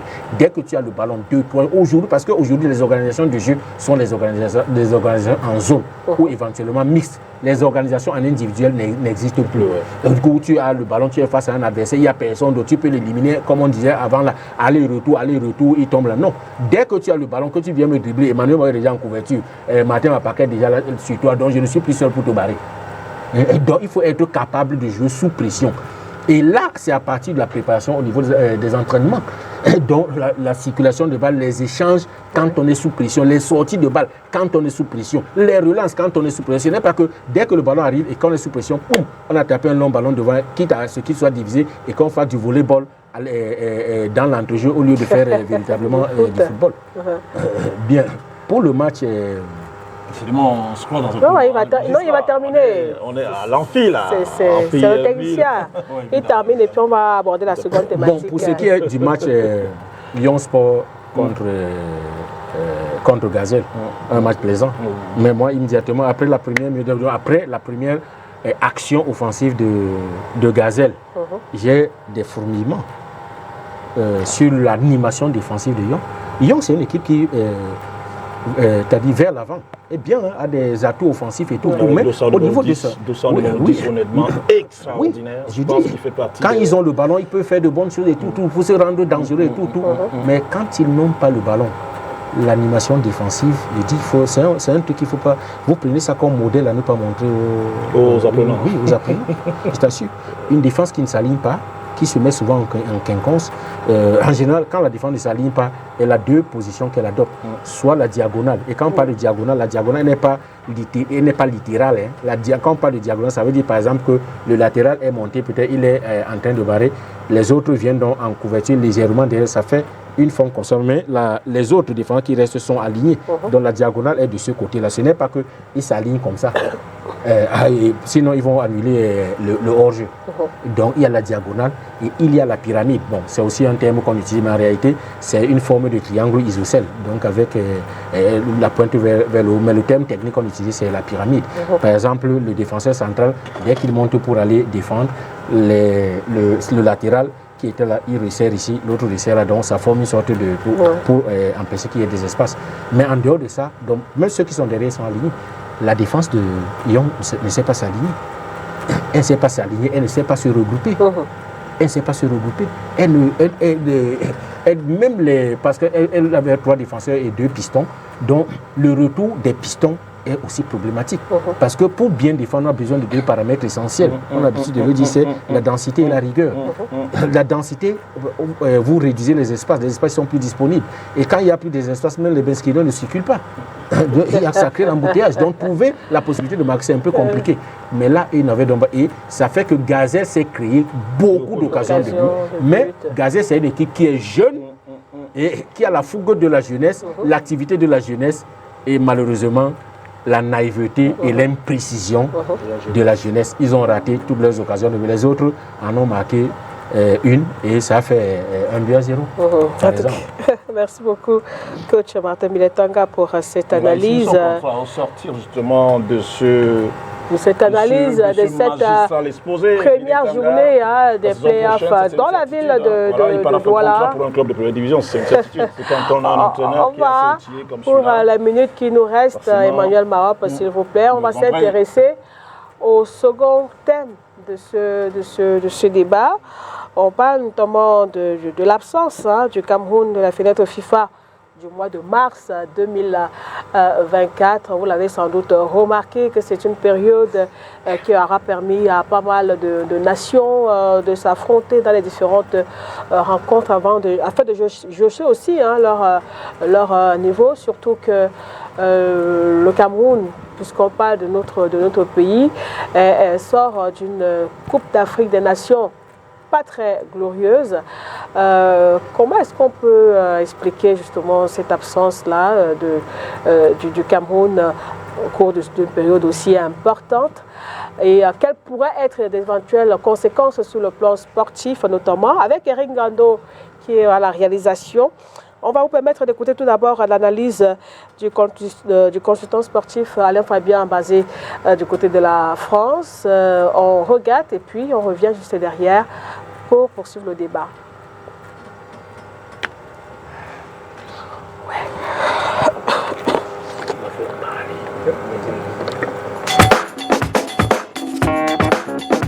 Écoutez Lydie, c'est une excellente question. Alors, je vais faire une analyse à 3 dimensions. La première dimension, d'abord, c'est la dimension sportive, c'est-à-dire que tous les enfants sont à l'école, la personne qui doit amener les indomptables à l'école est absente, et comme par hasard, il n'y a personne pour amener un enfant faire exactement, même un examen exactement d'évaluation qu'on appelle les matchs amicaux. C'est une situation totalement ubuesque. Dans la deuxième dimension, c'est que quand on arrive à avoir un point d'arrêt dans une compétition, la meilleure des choses, c'est de régénérer des liens pour en faire exactement les liens de la stratosphère, c'est-à-dire que partir avec ce qu'on appelle un bel élan, alors c'est complètement un fiasco légendaire. Donc il y a dans la dimension politique. Alors comment comprendre effectivement que pendant que les gens sont en train de faire des efforts pour pouvoir faire en sorte de trouver la fluidité en ce qui concerne le football camerounais, parce qu'il faut laisser les gens à leur place. Et là j'en veux effectivement encore aux membres du gouvernement qui ne sont pas à leur place. C'est vrai qu'il y a 2025 qui tapent dans les tiroirs. Mais effectivement, si vous avez 2025 qui tapent dans les tiroirs, c'est la mauvaise façon d'aborder ce genre d'élection 2025 parce que là, vous enfoncez encore davantage parce que c'est ça que j'ai appelé exactement l'hémorragie communicationnelle dans la gadoue. Et là maintenant, le chef de l'État a utilisé ce qu'on appelle le culte de l'oxymore, une douce violence. Parce qu'ici, effectivement, à Paris, personne n'arrive à comprendre que toutes les personnes ressources qui maîtrisent le football savent effectivement que le Cameroun ne peut pas rater cette date alors qu'on a l'un des plus grands footballeurs de l'histoire du football mondial, mais on ne laisse pas à ce garçon les mains pour définitivement gérer la Fédération camerounaise de football parce que c'est encore le gouvernement camerounais qui paye l'entraîneur. Ça me semble encore une forme d'hérésie. Il va falloir exactement que l'on enchaîne. Au lieu que les politiques craignent exactement leur portefeuille, leur carotte, il ferait mieux de faire en sorte que les enfants aient la culture de l'idiosyncrasie, les uns en harmonie avec les autres, pour que le football retrouve effectivement ses lettres de noblesse. Les conséquences, Didi, on en reparlera tout à l'heure, mais j'en profite quand même pour dire un bonjour particulier au meilleur réalisateur effectivement de l'Afrique centrale, M. Ngado, sans oublier quelqu'un qui a eu quand même son anniversaire le 23 mars. Il se trouve du côté de PK12, Emmanuel.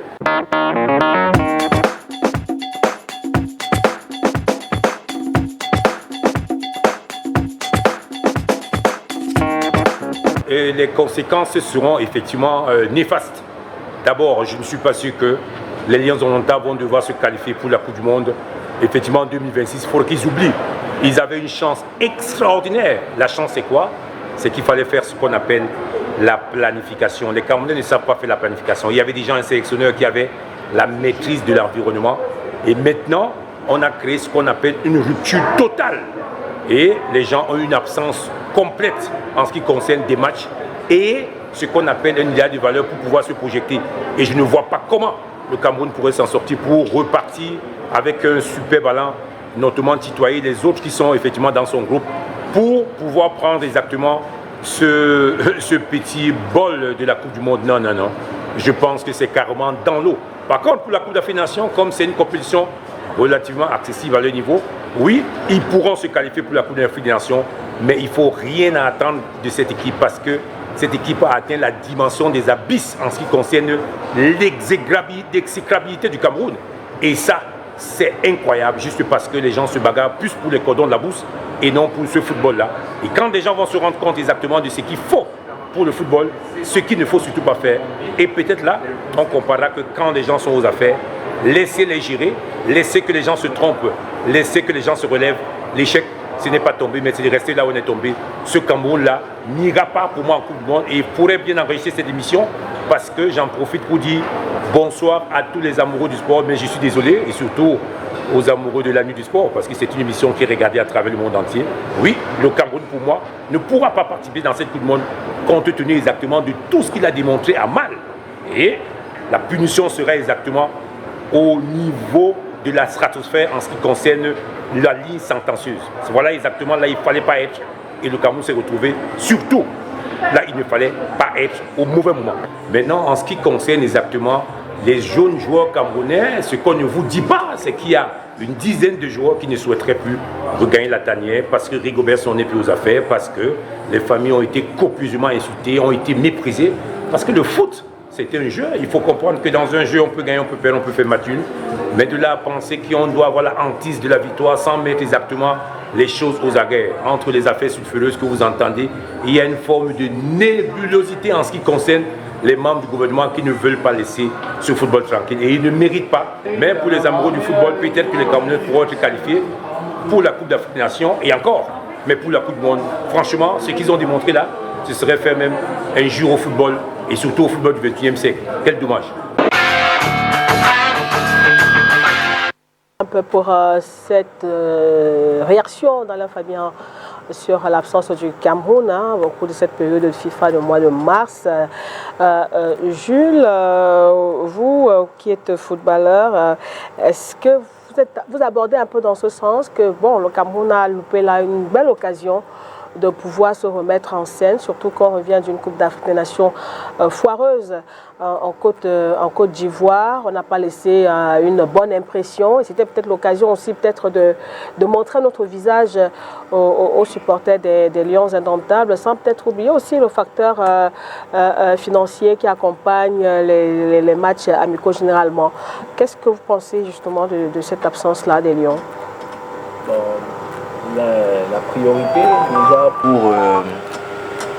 La priorité déjà pour un footballeur, pour un joueur de haut niveau, c'est jouer. Oui. Bon, moi, je ne sais pas lequel parmi ceux qui sont allés à la CAN ou bien qui ne sont pas allés n'a pas eu envie de participer à cette période FIFA. Moi, je trouve ça vraiment de mauvais augure. Parce que c'est pas bien que toutes les équipes africaines, sensiblement, fassent partie de cette période de jouer les grands matchs avec les grandes nations européennes. Et puis, nous sommes toujours à la traîne. Donc, moi, je ne sais pas véritablement d'où vient le problème, mais il faut vivement que ce soit résolu pour que les amoureux et les acteurs du football puissent se sentir dans leur élément. Alors, il dit, vous qui êtes proche par exemple d'André Onana, il dit qu'il ne connaît pas le joueur qui n'aurait pas voulu justement participer à un match amical au cours de cette période. Est-ce que vous en avez peut-être parlé avec André qui aurait peut-être voulu justement se retrouver sur le terrain qu'ailleurs? Vous savez, les périodes FIFA, surtout quand il s'agit des doubles fenêtres comme celle-ci, sont importantissimes. Tout à fait. Plus d'un degré, je vais le dire comme ça. Déjà, il faudrait que le groupe se revive une vie de famille, on va le dire comme ça, parce que après la CAN, ils sont dispersés. Rappelons surtout quand même, vraiment, si vous en avez convenance, je vais commencer par là, Le Cameroun, ça n'est pas l'apanage du Cameroun seulement, évidemment, il y a des nations qui n'ont pas connu de période FIFA, même si, de manière globale, la plupart, justement, qu'elles soient d'ici ou des autres continents, elles ont pris part, voyez-vous. La France, notamment, compte tenu de notre possibilité linguistique, a fait premier match contre l'Allemagne, match perdu, et il fallait bien se refaire contre le Chili. Ça s'est bien fait, donc par une victoire, c'est une certitude. Donc on a toujours besoin, même si ça rentre dans le cadre des matchs amicaux. Moi j'ai assisté, j'ai regardé avec beaucoup d'attention le match qui opposait le Sénégal au Bénin, voyez-vous. Donc je zappais hier devant mon petit écran. Et le match qui opposait la Côte d'Ivoire à l'Uruguay, ça a été quelque chose de sympa. Donc on en a toujours besoin, c'est une certitude pour la vie du groupe. Déjà pour certains qui honorent leur première cape, pour asseoir la stratégie, la tactique, etc. Donc les périodes FIFA ont plusieurs objectifs, on va le dire comme ça. Mais davantage, vraiment, le premier objectif, c'est la vie du groupe. Et le Cameroun aurait eu, à mon avis, aurait gagné au sortir de la CAN foireuse en se retrouvant. Mais ne perdons pas de vue, justement. Fabien dit des choses que je partage, évidemment, d'autres que je ne partage pas. On se rend à l'évidence qu'en Côte d'Ivoire, moi j'ai eu la veine d'y avoir été, j'y ai passé 5 semaines, ben, les problèmes dépassent le cas du foot, voyez-vous. Parce que ce soit l'exécutif de la fédération, que ce soit les pouvoirs publics, que ce soit certains joueurs, honnêtement, ça va dans tous les sens. Donc cette période, notamment qui vient de s'achever, cette double fenêtre FIFA aurait été sympathique pour essayer de repenser les plaies.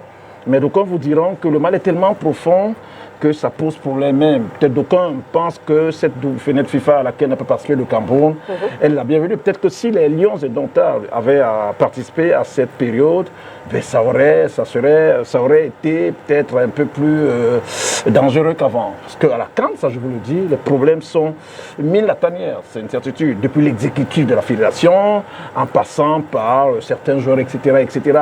Vraiment, ça va dans tous les sens. Mais moi, je me réjouirais jamais assez. Ne perdons pas de vue aussi. Il y a quelque temps, le Cameroun ne connaissait pas les fenêtres FIFA, sous le contrôle du coach Bilé Tanga, mais ça n'empêche pas le Cameroun, justement, dans une compétition internationale, continentale, de faire un résultat.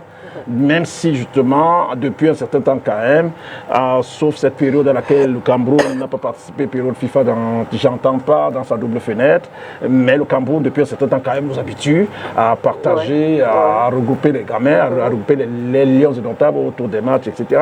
Même entre eux, ça se passait comme ça avant. Je veux dire, on n'avait pas peut-être besoin d'un partenaire ou de deux, parlant du double fenêtre. Ben, on se regroupait entre Lions indomptables et pendant, vite fait, bien fait, pendant 3, 4, 5 jours, ça permettait justement de resserrer ces liens-là qui forment une vie de famille et qui puisaient fondamentaux, ces liens-là, justement, pour la survie même. Donc, c'est un peu dommage. Mais moi, je me réjouis quand même à quelque chose, malheur étant bon. Vous parlez d'Andro Nana. Moi, je me suis réjoui justement qu'il vienne au pays, justement, et surtout à son retour, qu'il n'aille pas directement en Angleterre, qu'il s'en aille justement du côté de la France à Marseille, où il y a un super contingent d'internationaux et de potentiels internationaux, justement, voilà, essayer voilà, de leur parler, de se réunir avec. Donc, c'est des gestes individuellement qui m'ont plu, qui sortent du lot. Ça prouve que, voilà, l'idée sous-jacente, c'est qu'il faut refaire quelque chose, il faut recoller les morceaux, il faut préparer justement, Fabien l'a dit, la CAN à venir au Maroc, et peut-être faut préparer par la même occasion les éliminatoires de la Coupe du Monde. C'est très important. Le mal est profond, vraiment le mal est profond. Je ne pense pas qu'il se limite seulement, j'allais dire au départ, du moins à la non-reconduction du contrat de Rigobertson. Non, le match il est profond, le mal il est profond, même si je pense un sélectionneur était amené à paraffer un contrat maintenant et s'asseoir au banc de touche des Lions indomptables, le mal est profond quand même. Ça, il ne faut pas perdre ça de vue. Le mal est profond, je pense qu'il faut rentrer en profondeur, passer par la tautologie, essayer de le curer et repartir définitivement sur de nouvelles bases. Sauf que pour finir très rapidement, Jules certainement et Martin auront envie de s'exprimer dessus. Le Cameroun a un souci particulier, c'est qu'à chaque fois, on ne pense peut-être pas à la reconstruction, à la restructuration, je veux dire, dans un temps. Je veux dire, on pense de suite au résultat. Parce que si l'entraîneur s'amène maintenant et que le mal, justement, que je trouve profond ne soit pas assaini, mais de suite, on va lui demander de qualifier les Lions pour le Maroc, 35e édition de la CAN à venir au Maroc et on va lui demander d'office de se qualifier pour le Mexique, les États-Unis et le Canada. Mais on ne va pas peut-être faire la projection aussi dire, ben, ok, est-ce qu'on ne peut pas rester un certain temps, je vais penser les plaies et y aller après un certain temps. Donc c'est un peu ça le mal, peut-être le bien aussi, parce que le Cameroun, évidemment, compte tenu de notre pédigré, on n'a pas besoin de manquer une compétition, que ce soit la CAN ou la Coupe du Monde. Donc c'est j'allais dire, c'est ce qu'on va demander à l'entraîneur qui va venir, alors que le mal, il est profond. Il faut le penser, il faut le curer, sinon, ça risque d'être problématique. Moi, je me suis aussi attendu en 30 secondes pour finir, qu'au sortir même du Qatar, parce que tout part de là, au sortir du Qatar, justement, que la fédération, justement, qui est l'organe technique de notre football, et peut-être le ministère, ben, se mettent ensemble pour nous dire en réalité ce qui n'a pas marché. Parce que c'est très important aussi de faire une sorte de mea culpa à chaque fois qu'on sort d'une compétition. On est à la CAN, ça ne s'est pas bien passé, est-ce qu'on sort au 8e finale, éliminé par le Nigeria, ben, il n'y a rien qui est dit, il n'y a pas de rapport qui est fait, il n'y a pas justement, j'allais dire, de notes commises justement par ceux qui étaient en Côte d'Ivoire pour nous dire exactement ce qu'on attendait. Donc ça ne se passe pas comme ça malheureusement. Je pense que tout commence par là, avant même de penser justement occuper, j'ai envie de dire à plein temps les fenêtres FIFA. Donc on apprenne à faire ça pour, on l'espère bien, éradiquer et peut-être penser définitivement les plaies. Mais le mal il est profond, je pense. Même s'il y a un entraîneur qui vient maintenant, il faut à un moment donné le penser de manière profonde et espérer justement partir sur de bonnes bases. Sinon, ça risque d'être du saupoudrage.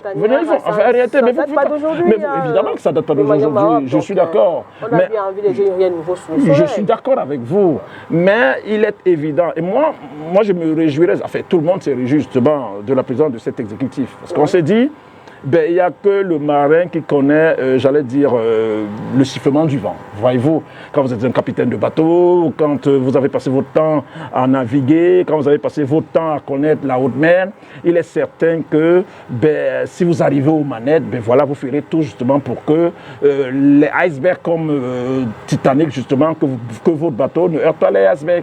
Bon, mais on se rend à l'évidence quand même que, malgré peut-être toutes les bonnes volontés, on ne va pas exclure ça sous cet exécutif quand même. Il y a pas mal de choses qui sont à refaire et c'est ce qui gêne plus d'une personne. C'est ce qui gêne les personnes comme nous qui avons cru justement à cet exécutif. On va y revenir. C'est pour ça que je dis le mal il est profond. Tout part de là. Et ensuite on verra ce qu'il y a lieu de faire pour, on l'espère bien, partir sur de bonnes bases. Voilà. Alors l'absence du Cameroun au cours de cette période FIFA, tout à l'heure le consultant sportif parlait de problèmes de planification qui nous manque au Cameroun. Est-ce que vous êtes du même avis? Oui, je suis forcément du même avis parce que il faut le savoir, une équipe nationale, elle existe en dépit de tous les problèmes qu'ils peuvent avoir au sein de la fédération parce que la fédération peut elle peut être mise sous normalisation, mais l'équipe nationale continue d'exister normalement. Et parce que c'est de cette équipe nationale-là qu'on attend les performances. Et c'est cette équipe nationale-là qui est en quelque sorte même la raison d'être des exécutifs fédéraux et du mouvement sportif dans la discipline concernée. Donc, je pense que dans tous les cas, il était important que des dispositions soient prises malgré toutes les contingences pour que l'équipe du Cameroun puisse prendre part à ces fenêtres-là parce que moi, par exemple, je suis un de ceux qui pensent que le Cameroun doit se qualifier pour la Coupe du Monde, il doit se qualifier pour la Coupe d'Afrique des Nations. Et je sais que historiquement, les débâcles encore en Coupe d'Afrique des Nations ont parfois succédé des éclairs, des prestations dans les compétitions qui suivaient. En 82, on fait une CAN foireuse à Benghazi et on fait une Coupe du Monde superbe en Espagne. En 90, la même chose, on rate carrément notre CAN, mais on fait une superbe Coupe du Monde au niveau de l'Italie. Donc ça, c'est des choses auxquelles on est habitué. C'est-à-dire que ces problèmes ne sont pas nouveaux. ces dissensions entre le ministère et la fédération ne sont pas du tout nouvelles. Donc, on doit trouver le moyen, au-delà, dans toute cette ambiance-là, de préserver l'équipe nationale parce que la rupture qu'il y a eu après la CAN impose quand même qu'on commence à colmater les brèches pour pouvoir se projeter afin de pouvoir se qualifier pour les échéances qui nous attendent. C'était important qu'on n'y prenne part. Mais bon, on n'y a pas pris part, ce ne sera pas la fin du monde, mais vivement qu'on trouve les moyens pour corriger le tir et puis pouvoir se remettre sur la route. Sauf que ça aurait été incohérent quand même, hein, parce qu'on réunit les joueurs sur la base d'un encadrement technique des sélectionneurs. À partir du moment où il n'y en a plus, forcément, on peut pas. Je dis, il y a en fait, dans tous les cas, ce n'est pas un problème. Au pied levé. Mais le décret de 2014, il est là. Le décret de 2014, il est encore en vigueur. Hein. Tout à fait. Le décret de 2014, il est encore. Non. Le décret de 2014, il est encore en vigueur. C'est-à-dire que il laisse la latitude au président de la fédération de proposer quelque chose. C'est-à-dire qu'on pouvait trouver un consensus. On pouvait trouver un consensus, c'est-à-dire que le staff qui a fait la CAN et avant CAN n'a pas fait le job. Hein. Bon, dans l'intervalle, on voit comment on peut. Je ne dis pas qu'il fallait forcément reconduire le staff, mais en attendant qu'il y ait un nouveau staff, on peut trouver une voie médiane ça aurait été incohérent, ça aurait été à l'encontre des résultats de la FIFA. Donc voilà, après moi je comprends volontiers qu'on n'ait pas participé à cette double de FIFA parce que justement un staff technique n'est pas mis en place. Coach Billet Tanga, sur ce volet-là justement, est-ce que peut-être l'absence de staff technique pourrait expliquer ce qu'on a observé? Le Cameroun, il me semble qu'il a deux malheurs. Le malheur du Cameroun, c'est que ce pays, c'est-à-dire avec son équipe nationale, ses sportifs en général et son équipe nationale de football en particulier, a été capable de gagner sans véritablement se préparer. Oui. Et l'autre malheur, c'est que le football est, pour certains, une sorte d'arme sociopolitique. Donc voilà les malheurs un peu auxquels on est confronté. Lorsque le Cameroun gagne sa première Coupe d'Afrique des Nations en 1984, le Cameroun se prépare à Niété, à côté de Kribi. C'est là-bas, de là qu'on part pour aller gagner. Et par la suite, quand le Cameroun va faire ses bonnes prestations en Coupe du Monde 90, les Camerounais étaient allés dans les bourses de Yougoslavie, au point que Joseph-Antoine Bey s'était même plaint de la qualité du confort. Bon, peut-être il n'a pas suffisamment regardé la qualité du travail, mais plutôt le confort. Oui, donc ça fait que les Camerounais se sont habitués à penser que même si on se prépare mal, on peut y arriver. Et il devient impossible pratiquement de mettre sur pied une véritable planification dont a parlé Alain Fabien, par le fait qu'on a presque toujours besoin des résultats immédiats, puisque c'est une arme sociopolitique. On cite souvent les lions dans nos discours. On cite aussi Francis Ngannou. Hein. Comment? Le président a aussi cité Francis Ngannou. Donc, c'est pour ça qu'il parlait des sportifs en général, les lions quand ils brillent, en particulier, donc ça aide aussi. Et parfois, pendant que les Lions sont en train de gagner, on peut faire passer certains trucs au niveau de l'Assemblée nationale. Bon, les équipes qui jouent bien, ce sont des équipes qui ont un vécu ensemble, qui ont formé un véritable groupe dans lequel il y a des automatismes, dans lesquels il y a un esprit de groupe, une solidité. Les équipes qui gagnent souvent ne sont pas des équipes qui sont géniales, forcément, mais des équipes qui sont souvent solides, dans lesquels il y a cette homogénéité, cet esprit de qui ont réussi à former véritablement un groupe. Et cela, vous ne pouvez arriver à ce type d'état, de situation, de résultat, que par un vécu régulier. Et ce vécu régulier, il n'est pas facile de le retrouver en sélection nationale. En club, c'est plus facile. Voilà la raison pour laquelle que les occasions sont bonnes à saisir pour le regroupement. Quand Zamboanguissa viendra, il viendra avec la philosophie, le projet de jeu, les principes de jeu de Naples, de Napoli, c'est avec ça qu'il viendra en sélection nationale. Quand Wo viendra, il viendra avec pour son équipe. Quand Cham viendra, ainsi de suite, maintenant ils viendront ensemble pour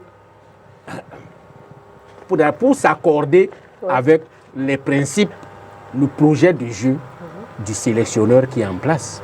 Donc il faudra une adaptation déjà de chacun de ces joueurs-là pour faire quelque chose de cohérent et d'efficace. Et ça demande des répétitions. Et ces répétitions, vous n'allez pas les faire dans l'absence. Vous allez les faire quand vous arrivez à vivre ensemble. Et même le volet social. Tout à l'heure, c'est Emmanuel qui a dit, le fait de vivre ensemble, ça fait que les joueurs arrivent à être amis. Et l'esprit de groupe devient tellement fort que chacun est prêt à se sacrifier pour l'autre. Parce que le football a un paradoxe, c'est qu'on est en même temps concurrent et partenaire. On est en même temps concurrent et coéquipier. C'est-à-dire, si Jules joue, moi je suis remplaçant. Et si l'entraîneur nous met tous les deux en forte concurrence, moi je vais parfois prier pour qu'il se fasse mal pour que je joue, parce qu'il est plus fort que moi. Mais quand l'esprit de groupe s'est déjà établi au point que le coach a déjà décidé que sur un plan purement hiérarchique, c'est lui qui est le meilleur, donc c'est lui qui est le premier choix, donc je vais attendre, et qu'il faut donc qu'on gagne. À ce moment-là, nous tous, on tire dans la même direction. Si la même défense dit que, gars, c'est comment? Masse-toi rapidement parce qu'on a besoin d'eux, et ainsi de suite. Donc voilà pourquoi une concurrence exacerbée peut être néfaste pour un groupe. Ça peut être néfaste pour un groupe. Et ça, c'est des choses qui se résolvent donc par la vie en commun, qui se résolvent par le fait, c'est-à-dire d'avoir traversé plusieurs étapes ensemble. Donc, par le fait de se regrouper souvent. Surtout quand il n'y a pas d'enjeu. Oui, et même quand il n'y a pas d'enjeu. Quand il n'y a pas d'enjeu, par exemple.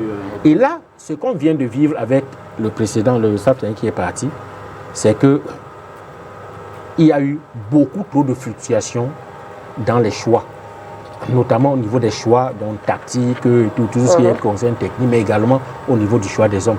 On ne voyait presque jamais le même 11 entrant deux fois de suite ou bien des trucs pratiquement jamais. Ça fait que les gars qui ont l'habitude de venir là, c'est les automatismes que je peux me créer avec Emmanuel Mahop par le fait que nous avons déjà joué 8, 10 matchs, 12 matchs ensemble. Ce n'est pas la même chose qu'aujourd'hui je joue avec lui, le lendemain je joue avec lui, le lendemain c'est Mahop qui joue avec ainsi de suite. Ce n'est pas la même chose. Donc il faut que les gars se... Et là, il y a eu dans cette période FIFA qui normalement devait servir à ce genre de choses, à la mise sur pied de certaines choses, pour que des automatismes, pour que ainsi de suite. On a encore raté là une occasion. Bon, maintenant tu as dit, est-ce que ce n'est pas la faute du staff technique, l'absence du staff technique? Oui, s'il n'y a pas de staff technique, vous allez convoquer. Qui va convoquer les joueurs? Qui va les convoquer? Mais maintenant, là où je ne suis pas totalement d'accord avec Emmanuel Mahop, mais je vais plutôt dans le sens de M. Mampac, c'est qu'on aurait effectivement pu anticiper. On aurait tout le... C'est-à-dire depuis 3 ans, on sait qu'il y aurait une période FIFA au mois de mars. S'il y a une planification qui est mise, on sait qu'il y aurait une période FIFA au mois de mars. Et si on a décidé que le contrat du staff technique va s'arrêter, qu'on ne va garder personne, à ce moment-là, on prend des dispositions, même pour mettre un intérimaire, même s'il est là pour 2 mois, par exemple. Ou alors on aurait pu prolonger peut-être, même si c'est un adjoint qui était là, on lui demandait de continuer peut-être pendant 2-3 mois, le temps de... Je ne sais pas moi. Mais on n'a pas anticipé là-dessus. On se dit, en tout cas, on peut même laisser passer. De toute façon, on a l'habitude de gagner, et même sans se préparer. Le coach Benninga a été nommé dans ces conditions-là. Et puis, nous, on a l'habitude de gagner comme ça, on fait des exploits. Sauf que l'exploit n'a pas vocation à se répéter, je dis. C'est une fois partielle. Voilà, je crois que c'est là-dessus qu'on va refermer cette émission. Merci Martin Biletanga, Emmanuel Mahop, Jules Kebel d'être venu. On espère vous avoir dans nos prochaines éditions. Merci pour l'invitation et merci pour les les enseignements que j'ai pu acquérir, les connaissances en fait autour de mes grands frères et parents qui sont là. Merci Martin Mapak. Merci Lydie de m'avoir invité, je suis toujours à ta disposition d'ailleurs. On dit merci à Lydie. On est encore dans l'émission, on va remercier évidemment tout le staff technique réuni autour de Ngando, Eric. Amis sportifs, on se retrouve la semaine prochaine. Au revoir.